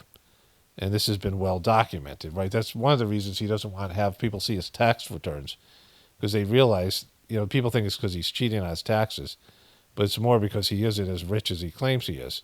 Of course, now it's monetizing the presidency, right? But what Trump has been great at is convincing people that he's one of these people, the chosen ones, a golden child, the Midas touch guy. Trump is really good at convincing other people to give him money. And they do, and then he blows it and pisses away and makes bad decisions. He's impulsive, and it's just all smoke and mirrors, right? He's gone bankrupt 6 times, and he's a loser. Like, he just loses a lot.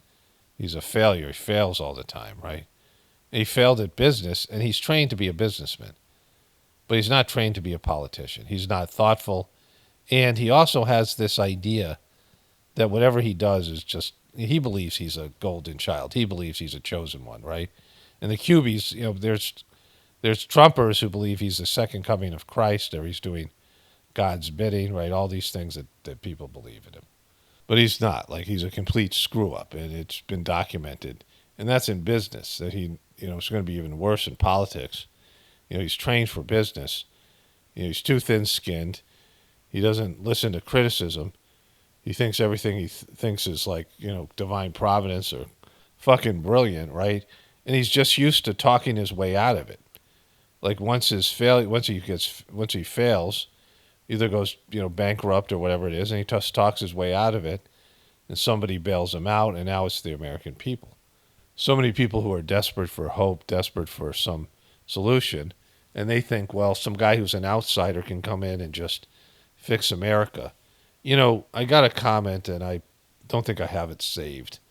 I'll look right here, but I doubt I do. And the comment was that some person was saying, no, that's not it. I don't think I saved it. But the person basically said that Trump gave up his salary as president and gave up billions of dollars in potential wealth to become president. And people believe this. And I'm like, how the fuck could you actually believe that this guy who's been selfish prick and, wouldn't pay his employees and screwed over vendors? I mean, he has a history of doing this. He was, somebody who wrote The Art of the Deal. He talked about it. He showed you what he was on The Apprentice show. If you haven't watched The Apprentice show, go back and watch it. He shows you how petty he is and how, like, The Art of the Deal is about screwing the other guy, right? And he isn't, he isn't fucking the other guys and passing the savings on to you. He isn't that guy. Oh, I'm a great negotiator. I'm going to get Russia. I'm going to get Mexico to pay for. I'm going to build the wall and get Mexico to pay for it. Of course he wasn't going to do that. He makes these grandiose promises, right? Trump has been always a selfish prick out for himself. And, you know, he takes care of people who are loyal to him only as long as they serve him, and he throws the people under the bus. And look at the number of people he's thrown under the bus, like Steve Cohen, who was his fixer, you know, his lawyer that paid off Stormy Daniels. And, you know, he got Michael Cohen, I'm sorry. Michael Cohen didn't do anything for him. Chris Christie, he wanted Chris Christie to take the blame for Trump giving a bunch of people, including Chris Christie, COVID, and threw Chris Christie under the bus, right? He threw all these people. You know, he loved John Bolton until he didn't. You know, John Bolton's out there criticizing Trump now. He loved Steve Bannon, and then he started calling him Sloppy Steve, remember? Like, he has these people that used to be his friends, used to be loyal to him, and then Trump screws them over. They're not turning on Trump, Trump turning on them, right? His 3 ex-wives, or his 2 ex-wives, and his wife who's pissed at him now because he banged a porn star, embarrassed her in public, right, with all these things. And Stormy Daniels, like all these people. Trump has, you know, intimate relationships with women and then throws them under the bus. And he has, you know, friends and business associates and all these people he turns on. Why do you think that is? Because he's a selfish prick, right? And he didn't all of a sudden come to Jesus and decide, oh, I'm going to make America great again. I'm going to sacrifice myself to benefit you people that he's been flim-flamming and, you know, he's been conning for years. All his various Trump con jobs that he does, Trump Steaks, Trump University, right? Trump Water. I mean, just everything. And he slap his face and name on it, and, you know, try to, you know, make some money about it, right? He said, you know, the water industry is. I saw this on The Apprentice. He said the water industry is a $12 trillion business, and I want a piece of it. Like, he'd say these things. And he put out Trump Water, and he used the show to promote his Trump Water. Have you gone into a store and seen Trump Water recently? What do you think fucking happened to Trump Water, right? You know, so the guy is not that guy, right? He isn't a chosen one. He isn't the Midas touch. His Midas touch is he can con people into believing he has a Midas touch, and he doesn't have one. And now he's about to launch into this incompetent appointing of all these people to do a bunch of you know, things that will only bring America to a quicker destruction, right? Like, that's what he's going to do. So let's get into it here, right? Okay, so I want to start with Kristi Noem. There's a great TED Talk, and I don't know if it still exists, by Aaron Huey. He's a photographer who went to the Lakota reservations that take up a large part of South Dakota. And, you know, it's a very kind of heart-wrenching story. And he showed this map. This was the original Lakota reservation that is a big part of North Dakota and South Dakota, Wyoming, and Nebraska, right? This is what the Lakota Nation, this should be a separate part of America, would look like if the Indians and Native Americans treaty was honored by the U.S. government. Of course, we know that it wasn't because this doesn't exist, right? I want to show you that first of all. So Kristi Noem was a Trump loyalist, and we saw her on stage with Trump at one of those talks I did with a guy who gave up his his Purple Heart. He gave it to Trump, right? And so what to know about Kristi Noem's Trump's pick for Homeland Security Secretary? So she's in charge of the NSA, right? She's in charge of Homeland Security, which is a huge job and position and kind of important, right? The security of America. Of course, all those spy programs and things like that. And I was like, what the fuck does she know about Homeland Security? She's the governor of South Dakota, and she's dumb as shit, right? Superficial and weird. You know, I said this to my wife, we were talking about it. I'm like, it just occurred to me in the middle of the conversation. Because there was all these other ones. I'd seen the thing with Huckabee, and the guy who's, you know, running the immigration thing is like hell-bent. Like that guy, there's a bunch of stories came out about that guy. You know, the mass deportation thing, Trump promised it. He's got to do it. And, you know, I have mixed feelings about all that kind of stuff. But he might be deporting whole families. Like, there's talk about this. There's governors who are going to push back against it and try to block these people from being deported in various states. And this guy's going to ramrod over them. and he's being ultra aggressive already, and he hasn't even taken the job yet. And so, like, there's various people that have already, showed that they're, like, not, well, we'll get into this in a second here, right? So, Trump picks Kristi Noem, and she comes from South Dakota. And, like, I kind of remembered it. I knew it was one of the fucking Dakotas, because it doesn't really matter, right? So 10% of the people there are Native Americans. Conflict with the Native American tribes. In 2004, it was reported that all 9 tribes of South Dakota banned Noem from entering any tribal lands, prohibiting her from entering almost 20% of South Dakota. So she can't even run the fucking... South Dakota is one of the lamest states. Here's the map here. Like, how many people know any difference between North Dakota and South Dakota, right? We know about Minnesota. You know about Wyoming and Montana, right? Yellowstone. Why didn't Yellowstone take place, say, in North or South Dakota? Because North and South Dakota, when they started to move Indians to reservations, do you think they moved them to places where the land was nice? They moved them to places where the land was good land, right? They moved them to places that were sucky, like sucky parts of America, the bad lands, right? They moved them from the good lands, which they were living on, near water, right? All these great lakes. I mean, you look at the area here, all these great lakes, the oceans, these various places. They moved them to this desert. It's very much like North and South Dakota, and I haven't been there, but what I've seen is it's kind of like Oklahoma with way worse winters, right? Like, you got Minnesota winters, Montana winters, but it's like some kind of barren desert. It doesn't have the red rock like Utah and, the cool mystical stuff like New Mexico, like, these various states. And I've been to all these states. Idaho, amazing place, right? And celebrities are moving to Montana and Wyoming. Kanye West had a place up there, right? There's all these celebrities that have places there. People are going there. They post-apocalyptic places there. I mean, even Utah is such a beautiful place. You think about all these states, and, like, they have, I don't know, Mount Rushmore. What do they have there, right? What are the sports teams in South and North Dakota? I mean, even the college teams. You know any of them? There's, like, nobody there. It's barren. It's kind of like two of the shittiest states in the whole country, right? Unpopulated and not nice. The natural area isn't nice either. These states here, North Dakota, South Dakota, Nebraska, and Kansas, right? But these have at least good farmland, right? Iowa, Nebraska, these places, and they're more climate, the temperate climate. But North and South Dakota, brutal places, right? I mean, I can't think of one famous thing in North Dakota or South Dakota.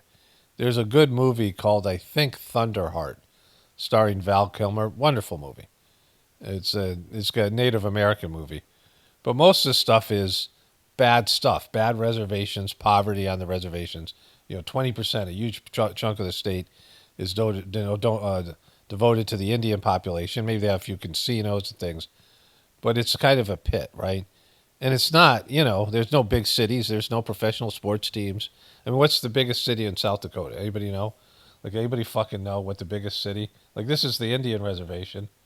So, South Dakota, there's a place called Aberdeen. I never heard of that fucking place, right? And so, there's a big river here in the middle. The Indians have a portion of it. Was that like the Mississippi or one of those fucking things, right? Like, I know almost nothing about it. And so, I'm sure there'll be some person from South Dakota saying what a prick I am. But South Dakota isn't like a great governor's spot, right? It's like being the mayor of any big city, like even less than that, right? And so Kristi Noem she can't even deal with the Native American population there. Like, they've banned her from the tribes. God knows what that's all about, right? And she's been a MAGA dope since pretty much the beginning. And Trump loves her. And he was probably thinking about picking her for vice president, but then she fucking did this. Most people don't realize is that in South Dakota, they've used that story to attack me in my political campaigns for years. I wanted people to know the truth. So let me get this straight. Everyone who's heard the story has used it to attack you, so you make it the centerpiece of your book? So what she's talking about is killing her dog. And how can they use that against her if she hasn't been fucking bragging about it forever? Because if you go put down your dog, you don't talk about it. Like if you have to go kill your dog, you don't talk about it, right? You don't make it public. It's not something you're fucking proud of, right? It shouldn't be. Like killing your dog, right? South Dakota Governor Kristi Noem still taking heat for those excerpts from her new memoir. And now we're getting the sense she doesn't seem so happy about it. Did the dog story come up in your conversation with Trump? I talk to President Trump all the time. About the dog? About a lot of things. Did you bring up the dog? Yes, enough, with Trump? Stuart. With Trump. Did you this bring interview up the dog is with Trump? ridiculous, what you were This is Fox business. This is Fox business. doing right now. I don't So think you so. need to stop. It is. Did you And meet with some- Kim Jong-un? Some of them are in the book, and some of them are not in the book. Clearly, if you're taking it out of the book, it's because it's untrue. I've given you my answer. No, and that's not the answer. When you recorded your own audiobook, you didn't notice I'm this not going to passage? discuss about my meetings with world leaders. I'm not asking you to. I'm asking you about recording the audio. Did you want to talk about something else today? Okay, so let me get into this thing. I'll move over to a voiceover here. I mean, like that's how bad the book was, right? Like this CNN bimbo has this expression, Kamala Harris expression. Okay, so J.D. Vance famously wrote a book, right? Trump's pick for VP. Barack Obama, Audacity of Hope. I mean, Trump even wrote his books of Art of the Deal and some of these other things. Of course, those weren't politically centered, but all these politicians, right? Hillary Clinton, It Takes a Village to Raise Children because she wanted to seem motherly, right? She wanted to seem like she cared about kids other than like eating them. Like It Takes a Village, and then Tough Decisions or Tough Choices or whatever the fuck it was called, right? And then whatever she's written recently. And Kamala Harris, you saw I covered this. There's an interview with her and Matt Lauer. She had written a book when she was barely anything, right? She was a district attorney or whatever she was. And then she had these various programs that didn't work, and she wrote a book about them because that's what political figures do. All these famous politicians write these famous books. It gets them on shows, it gets their name out there, and it's all bullshit. It's all like fake, defining the person in some way, like as a great person, and, showing some side of themselves. It's constructed by a political team of people, and it's all bullshit, right? And it's supposed to promote their political, evolution, their political rise to power. These books are, screened, and, there's nothing in them. I mean, there should be nothing in them that's going to be controversial. It's supposed to be just a promotion. It's promotional. And so Kristi Noem wrote a promotional book because she was eyeing the vice presidency. She thought she was going to be J.D. Vance. And she writes in depth about a hunting dog that didn't obey. That was like just in her mind, a bad dog. But of course, never thought about that she was a bad owner. She said it bit people. It bit her. It was, aggressive. It wrecked hunts after hunts. It just was untrainable. And she said she hated that dog. She fucking hated it, right? And she put it down. She kills it. And she gets into graphic details. And she did this with the idea that this was going to help her be vice president. And there's other things here, the conversations with foreign leaders.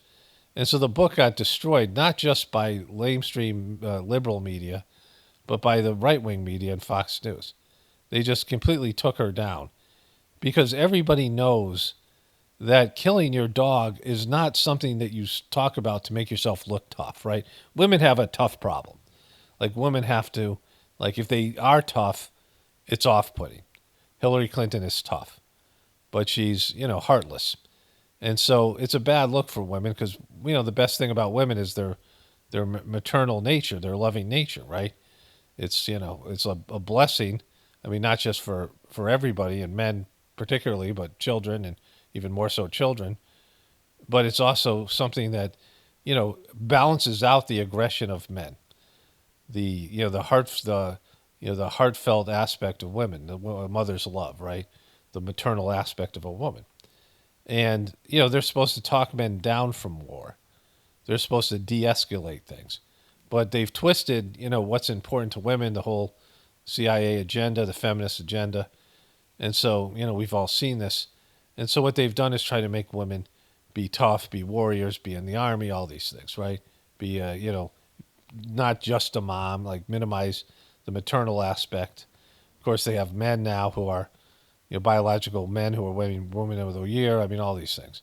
Men have long wanted to, like weird men, strange men, have been jealous of women's ability to create life, to be able to, again, they don't do it alone, but they're the ones that nurture a baby inside them. Like men can't do that. And, you know, there's a jealousy there amongst some of the men, a lot of the men who are in power, a covetousness, right? Trying to figure out artificial ways for biological men to get pregnant. Like that's an actual thing that's happening out there. And so, you know, the best part of a woman, they're trying to, you know, doesn't work for politics. It's hard for a woman to be maternal and be in politics. So if a woman's going to be elected, she's going to be commander-in-chief, she's got to show she's tough. You know, these women who enter national political scene, they have a tough gap. So they have to prove they're tough. And she decided to prove her tough by saying she went and shot her dog in the fucking head, right? And people love their dogs more than they love their kids.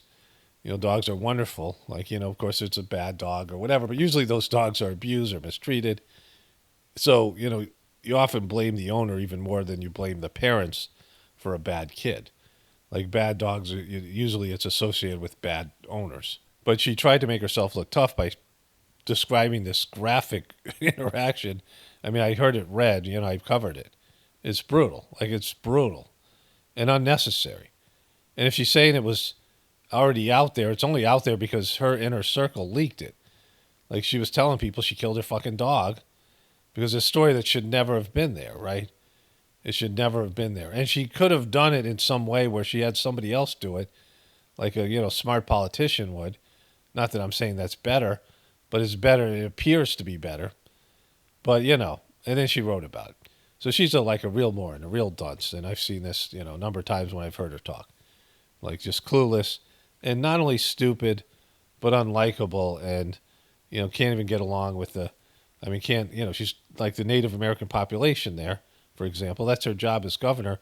They've banned her from the tribes, right? They won't allow her on the land. She's governor of that state. And so she can't even manage South Dakota, and she can't write a self-promotional book.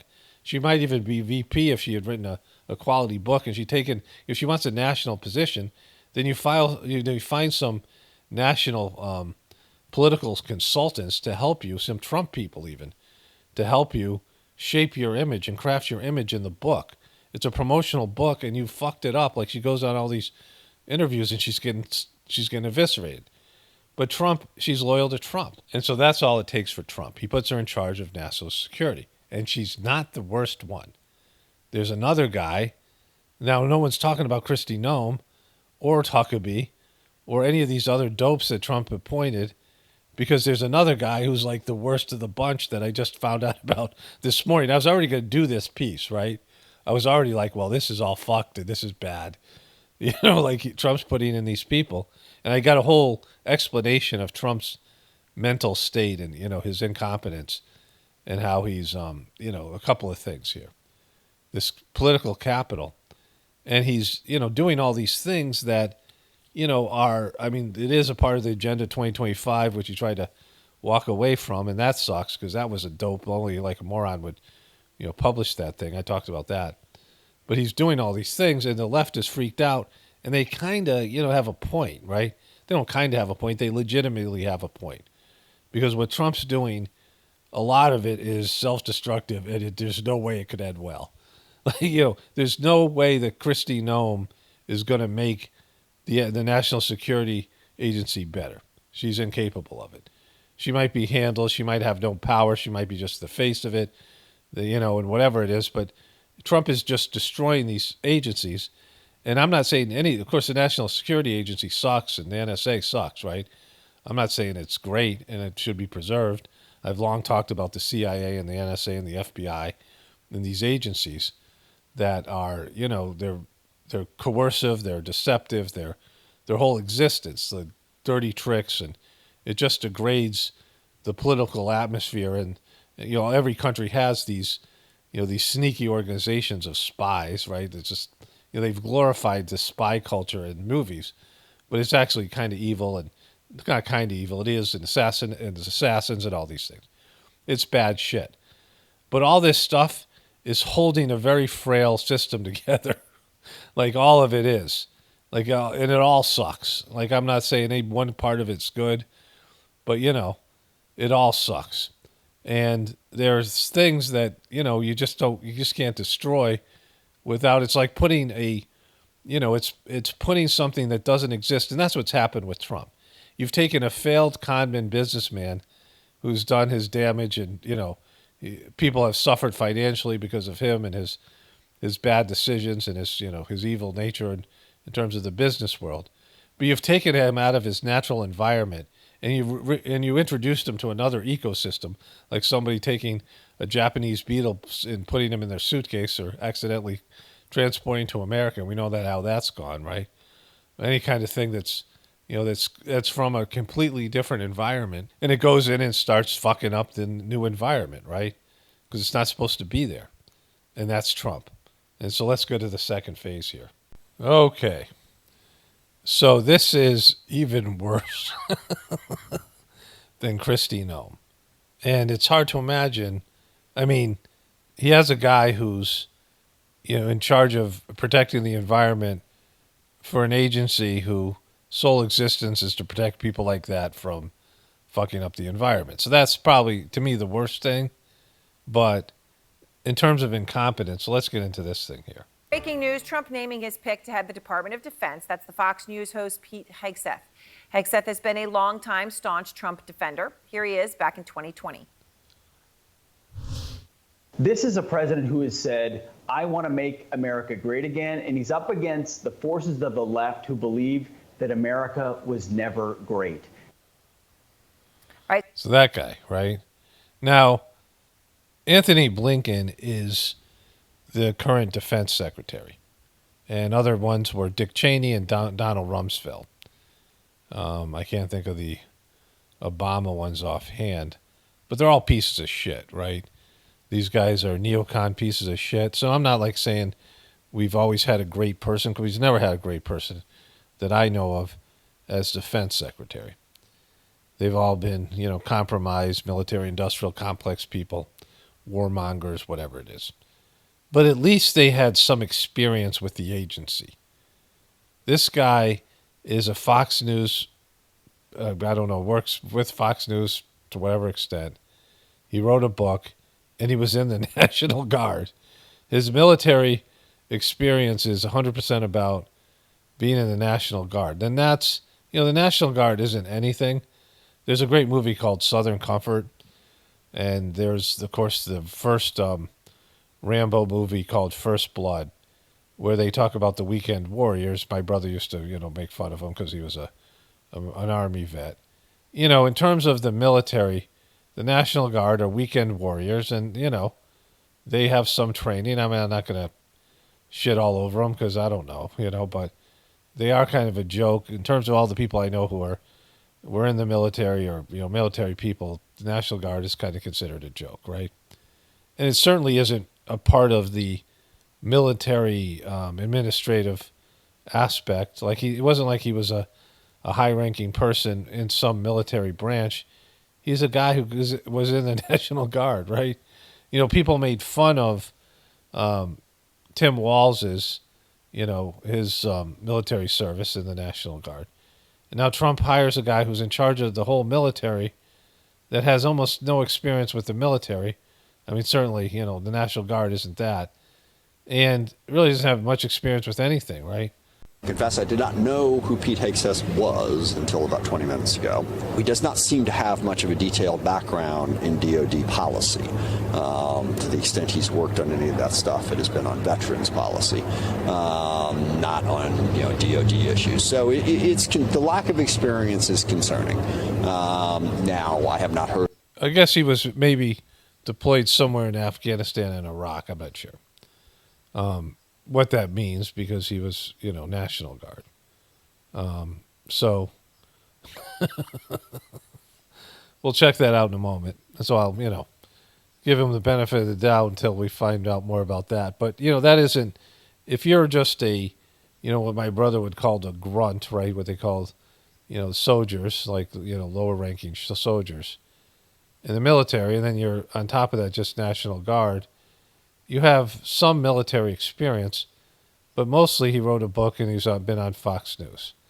He's a host. And the big reason he's gotten this job is he's really, really pro-Trump, right? All these people that Trump's appointing are people that just drool all over Trump and talk about him like he's the second coming of Christ, right? All these people are, just 100% Trumpers. And all those people that are 100% Trumpers, that woman from New York that's in charge of she's the ambassador to the UN, like all these people Trump's putting in these positions are Trump loyalists, which is, they're either bullshitting or they actually believe in Trump's bullshit, right? One of those two things. What his plans are, so we will see what his plans are. But it was surprising, and it is concerning just given that lack of experience. The Pentagon, biggest bureaucracy in the world. It's a hard thing to run. So I think it's going to be a challenge. That was the ranking member of the Armed Services Committee, Democratic Congressman Adam Smith of Washington State, reacting to Donald Trump's pick. Like, this is the funny part, because this is going to drive these dopes mental. Like, I'm enjoying this, but, like, it's bad. Like, it makes me happy. And, of course, I'm a pro-apocalypse person to some extent. I mean, not the part that makes it miserable for me, but... just in general, in theory, I think it's the right thing, It's a divine thing. It's something that has to happen. But, I'm not into it, right? But let's get into it. For Defense Secretary. Even some Republicans on Capitol Hill were caught off guard by the selection of the Fox News host, Pete Hegseth, admitting they don't know much about him at all. We'll play for you their reactions and go through Trump's other cabinet picks. Also ahead, we'll preview the White House meeting later this morning between President Biden and President-elect Trump. Trump? Well, that was not a good delivery. Biden's commitment to a peaceful transfer of power. Meanwhile, the incoming administration appears to be taking the first steps to follow through on Trump's promised mass deportation plan. NBC's... That's going to be a trip. Like, I was one of the few things that I'm not, I don't want families who are working and have, whatever. I mean, like, I have mixed feelings about it. Like, I don't want kids who are born in America being American citizens, anchor babies, all this stuff. Like, I don't know what I feel about it. But watching him try to get this thing done, like, I don't know how it's going to happen and if it can happen or, but he's going to try. And that's going to be great to watch. Julia Ainsley joins us with new reporting on that. Good morning and welcome to Morning Joe. It is Wednesday, November 13th. Along with Joe, Willie, and me, we have... Joe Willie. Joe's Willie and Mika. Is it Mika's Willie or Joe's Willie? The host of Way Too Early, White House Bureau Chief at Politico, Jonathan Lemire. Managing editor at... Okay, these fucking introductions they do. Here's this guy. Let's get into the whole thing here. Has chosen Fox News host Pete Hegseth as the next leader of the Pentagon. You can look at his face. Now, look. We got to keep in mind all the former defense secretaries were pieces of shit. Donald Rumsfeld stole money, and Dick Cheney was before him, right? Before Dick Cheney was vice president, he had done that job. They all embezzled. They did, all that shit they did with the Iraq War. The day before 9/11, like $9 billion disappeared from was it trillion? I don't know, something crazy. It was at least $1 billion. It was at least $9 billion. Just disappeared from the Defense Department. Like, there's been shady shit that's gone on there, military-industrial complex, warmongering, pieces of shit, neocon pieces of shit out there. Like, they're all bad. But this guy is bad and whatever, Trumpy, and seems to be stupid and has no experience, is incompetent, right? So, like, he's taken bad to a new level. Hegseth is a military veteran who served with the Army National Guard. In a statement, Trump described Hegseth... Okay, so again, he went saw some action in terms of the National Guard, but no one knows what that actually is. And so the training between, like, so let's say going to one of these, like Parris Island or one of these Marine training facilities like you saw in Full Metal Jacket, like going through boot camp and something like that, and the training you get in the National Guard are significantly different, right? And I'm not some expert on it, but I know there's some differences. Like, it's not as, it's not at the same level.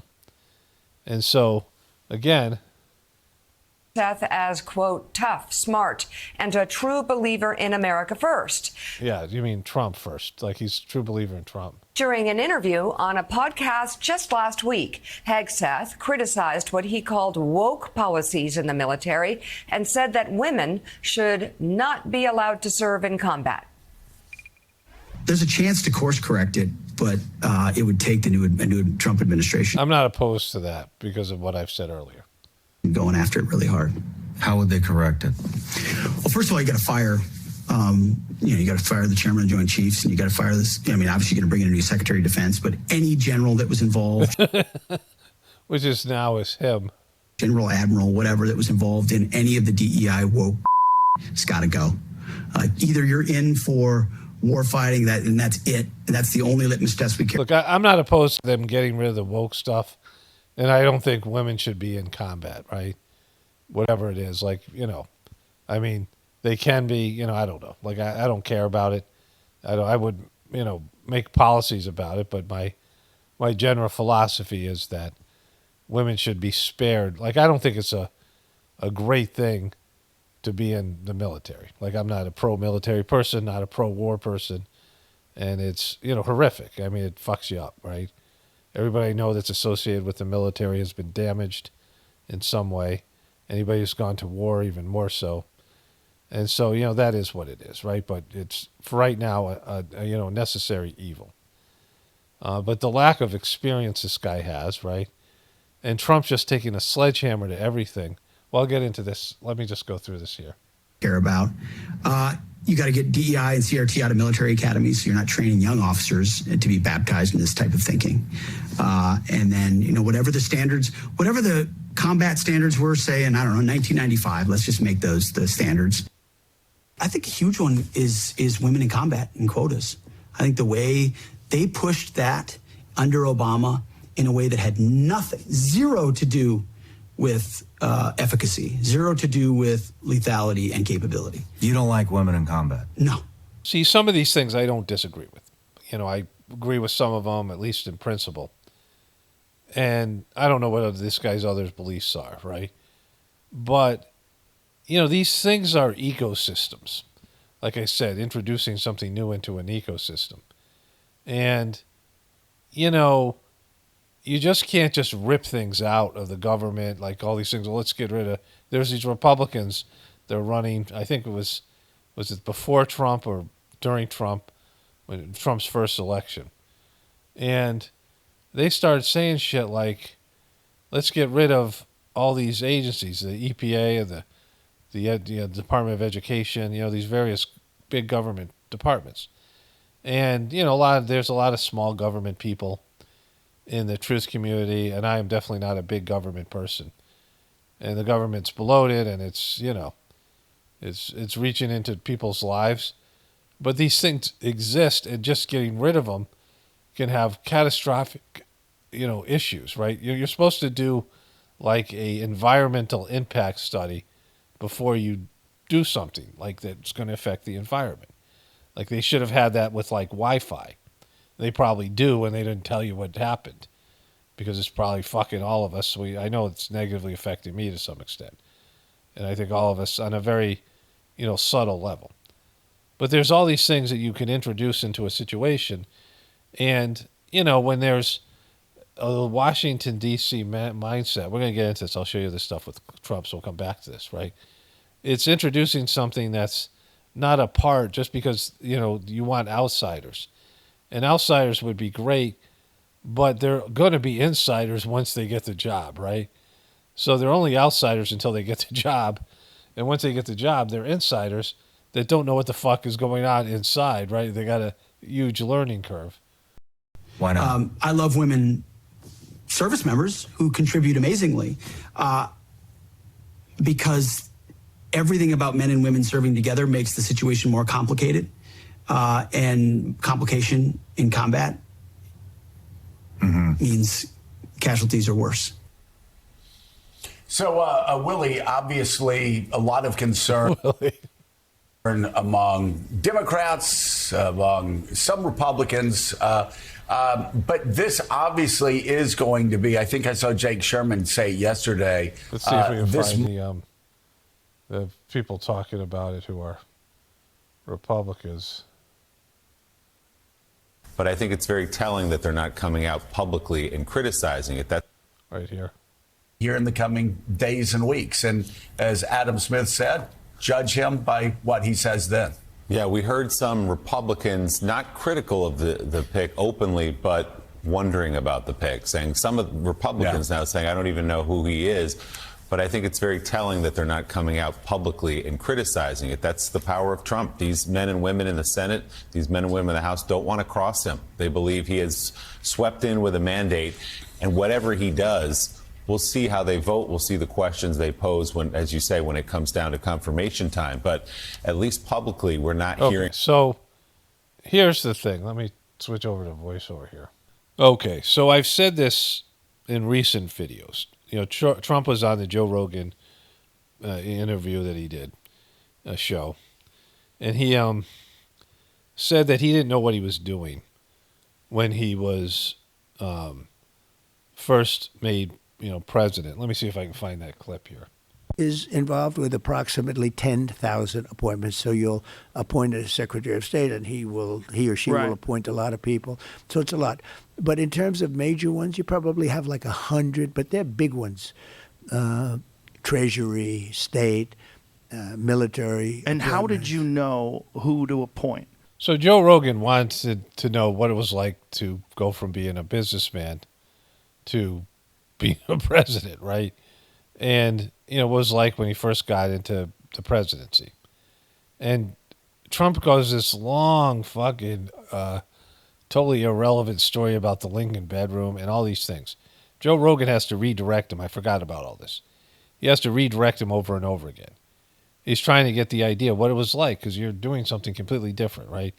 And even if you were a lifelong political person like Joe Biden, who was vice president, you're still walking into and you might have been familiar with the environment and certainly the culture there. But all of a sudden now you are president, right? It's like you've been around parents your whole life, and then one day you look and there's a baby there and it's yours, right? We've all had that experience, all of us who have been parents. Like you're now responsible for a baby, and you're like, fuck, right? Like you whatever training you have to be a parent, now you have that job, right? And being the president, there'd be a big culture shock. People have gotten jobs that are over their heads, or things that you have to work your way into and find out about it. Like you're not an expert at day one, even if you've been around that environment your whole life, and Trump wasn't. And so Trump answers this way here. Well, I didn't. I had no experience. You have to understand, Joe. So I was there 17 times in Washington, and I never stayed over. According to the press, which I think is probably right, over the years, I was only there 17 times. I never stayed over. But I wasn't a Washington guy. I was a New York guy. I was a New York builder, and I built buildings in New York, and I knew that whole world, but I didn't know the Washington world too well. And all of a sudden, you're supposed to be appointing top people. So, like I said, this thing is broken up to get to the bottom line here. There's all these, he just goes off on these tangents, and Joe Rogan's redirecting, just to get this answer, right? I was always involved in politics, but usually from the standpoint of a donor. I was a donor. I was a big donor. I gave money to politicians. I enjoyed politics. Mostly Democrats, right? Both, really, pretty much both. So Joe Rogan asks him when he stopped being a Democrat, and Trump says the 90s, or Joe Rogan says the 90s, and Trump says, yeah, probably around that. But you got to remember that he was a Democrat. He didn't even know what his politics were. And he gave to both Democrats and Republicans. And he never slept over in Washington, D.C. He was unfamiliar with the town. He knew very little about it, right? Right. So it was really somebody that not only was new to Washington, but was new to politics. So, of course, it's like that. Everybody wants an outsider. But you can't do that. Like, there's a big learning curve. I'll get back to that in a moment. So you'd never had a thing like this. But in terms of me, and sometimes I'd use it as an excuse, and I don't like having excuses actually, but I'd use it as an excuse. I had to rely on people that I respected or liked, but that I didn't know that well because I didn't know them that well. So he didn't know any of these people. He's going to later go on and talk about how this was his big mistake. But he didn't know any of these people. So it's very dangerous. Picking people that are outside of politics is somewhat dangerous. So you're kind of stuck in a position where you have to pick established people. And then the problem with established people is established people are already indoctrinated into the system. And they're stiffs in many cases. They're stiffs. Trump goes on to say that these were two kinds of people, stiffs or survivalists. And, these were the problems with Washington, D.C., why people don't get anything done. You can't bring in change because people just want to survive and they don't want to do anything. They don't want to risk anything, right? And, he talks about how he had to rely on these people, and that was his big mistake. And the reason why he said it was dangerous was that outside people have never been vetted like politicians have been vetted. So he had to bring in all insiders, and all those insiders stabbed him in the back. They didn't do what he wanted to do, and that was his big mistake, right? And so this was echoed by Laura Trump, his daughter-in-law, who runs the RNC, saying that Trump wasn't experienced, didn't know what he was doing. She said it in a better way than that, but that's what she meant. But this term's going to be different. And so there's a couple of things here, right? So the first one is, any job, like if your spouse works, like if my wife and I swap jobs, we would be completely overwhelmed. And, we talk about our work, whatever, we're aware of what the other person does to some extent, but there's so many details, so many things about it that people don't know. If I had to train somebody to do what I do here, it would take years, to get all the various nuances. I mean, the technical stuff, sure, I could show somebody how to do what I'm doing here, but in terms of the way I organize the videos, the way I conceptualize these things, the way I channel the information that flows through me, the process, all these things, that the experience, draw the experiences that I have, drop in personal stories and things like this. All these things are, you learn how to do these things over the years. And, it becomes something where you can't even recreate it. Like I couldn't even train somebody because a lot of it has to do with just life experience and, things that you forget about. You don't even know all the details and things that orchestrated into you becoming what you are now. But what we have with Trump is that he, isn't a guy that knew anything about Washington, D.C. and had to learn about it. And he thinks he can do it better. Like he believes in that, like the true believer stuff, right? The golden child. Like we have the best people and we did the best job and no one's seen numbers like this and he's always the best and Trump is the best and there's nothing better than Trump and look at what Trump, right? When people look at from the outside, I always think they can do better. People, sports analysts are always, they know they played sports and they failed at it. And they know that they suck, but somehow they still know how to coach better. They know how to, I mean, there's all these things that people don't know about when they're sitting on the sidelines. And then when you're in there, you're like, oh my God, this is, this happens to every person that becomes a parent, right? All of a sudden you realize some of the choices your parents made and you have much more compassion for them because you always saw it from the side of the kid and you didn't have responsibilities and you didn't know all the things that went into it, right? Like your parents worked jobs, and unless you were a farmer working side by side with them, you didn't know what the fuck they were doing. You didn't know what they were suffering. You didn't know what kind of humiliation they were suffering to get the money, right? All those things that people go through. And so people just don't know, like, until you do it. You just don't know what it's about until you do it, right? It's easy to see the problems. We all can. We all know what the fucking problems are. We all know what the problems with Washington, D.C. is and politics and these things. But fixing the system is a whole nother fucking deal, right? Nobody knows how embedded it is or corrupt it is and how, all these things rely on these things. And, when you get into the bowels of like a fucking business or all these things, you're like, oh my God. Like the stench and the filth that's involved in, the underbelly of any kind of organization or movement or a collective system. And so Trump had to learn all those things. And he can see the problems, but his solutions often are just goofy. And he just, believes in himself so much, even though he's been a failure his whole life, and he's afraid to face up to that. And so that's what we're dealing with right now. And now he's bringing in other people like him. All these appointments, the QBs are going nuts and are probably all happy with every one of these appointments. And they might have good ideas, and they might see legitimate problems. Like that guy who was talking about the military, he sees legitimate problems, but he doesn't know how to do that job. He has no experience in any of it, right? And so they place these people in these positions of power unless you're really handling them and you're really training them. It's like when they throw a quarterback, like a guy who's a rookie out in the NFL, how many of these, very talented quarterbacks get into bad organizations? It's happening with the Chicago Bears right now, the number 1 pick, and they've wrecked 3 quarterbacks. I think Mitch Trubisky, they picked the second pick, and Justin Fields, their last quarterback, they picked like 4th or 5th, and now they got the number 1 pick. So they've had 3 top 5 or 6 picks, top 10 picks. 2 of them were like 1 and 2, and they've just wrecked the guys, right? And they're wrecking the guy now because they have a bad organization. They're throwing him out there too quickly. The confidence gets shattered, and we see this all the time. People who are ill-prepared, and they get thrown in there, and they're not ready to swim, right?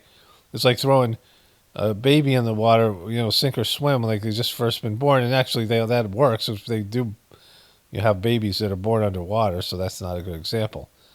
But it'd be like, somebody that couldn't swim and throwing them in to swim, right? They're not ready to swim. And so, most times people are in terms of water. Like they'll just throw them in water and figure it out, right? That's how they used to do it. But now, of course, people would never just throw their kid in the pool and hope for the best, right? Kids drowned all the time. But now, not only is Trump the kind of outsider, because he's, still not a believer in the D.C. model, and he's billing himself as the outsider, but he's bringing all these people that don't have the ability and training to do what they've been chosen to do here.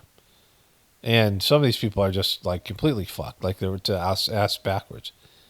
And so with the mandate and the fact that Trump can do anything and get away with it, because of the Supreme Court ruling, and, all of the things that happened with Joe Biden and the way the Democratic Party has fallen apart here, Trump's going to push through some of this shit. Like some of it's going to get done.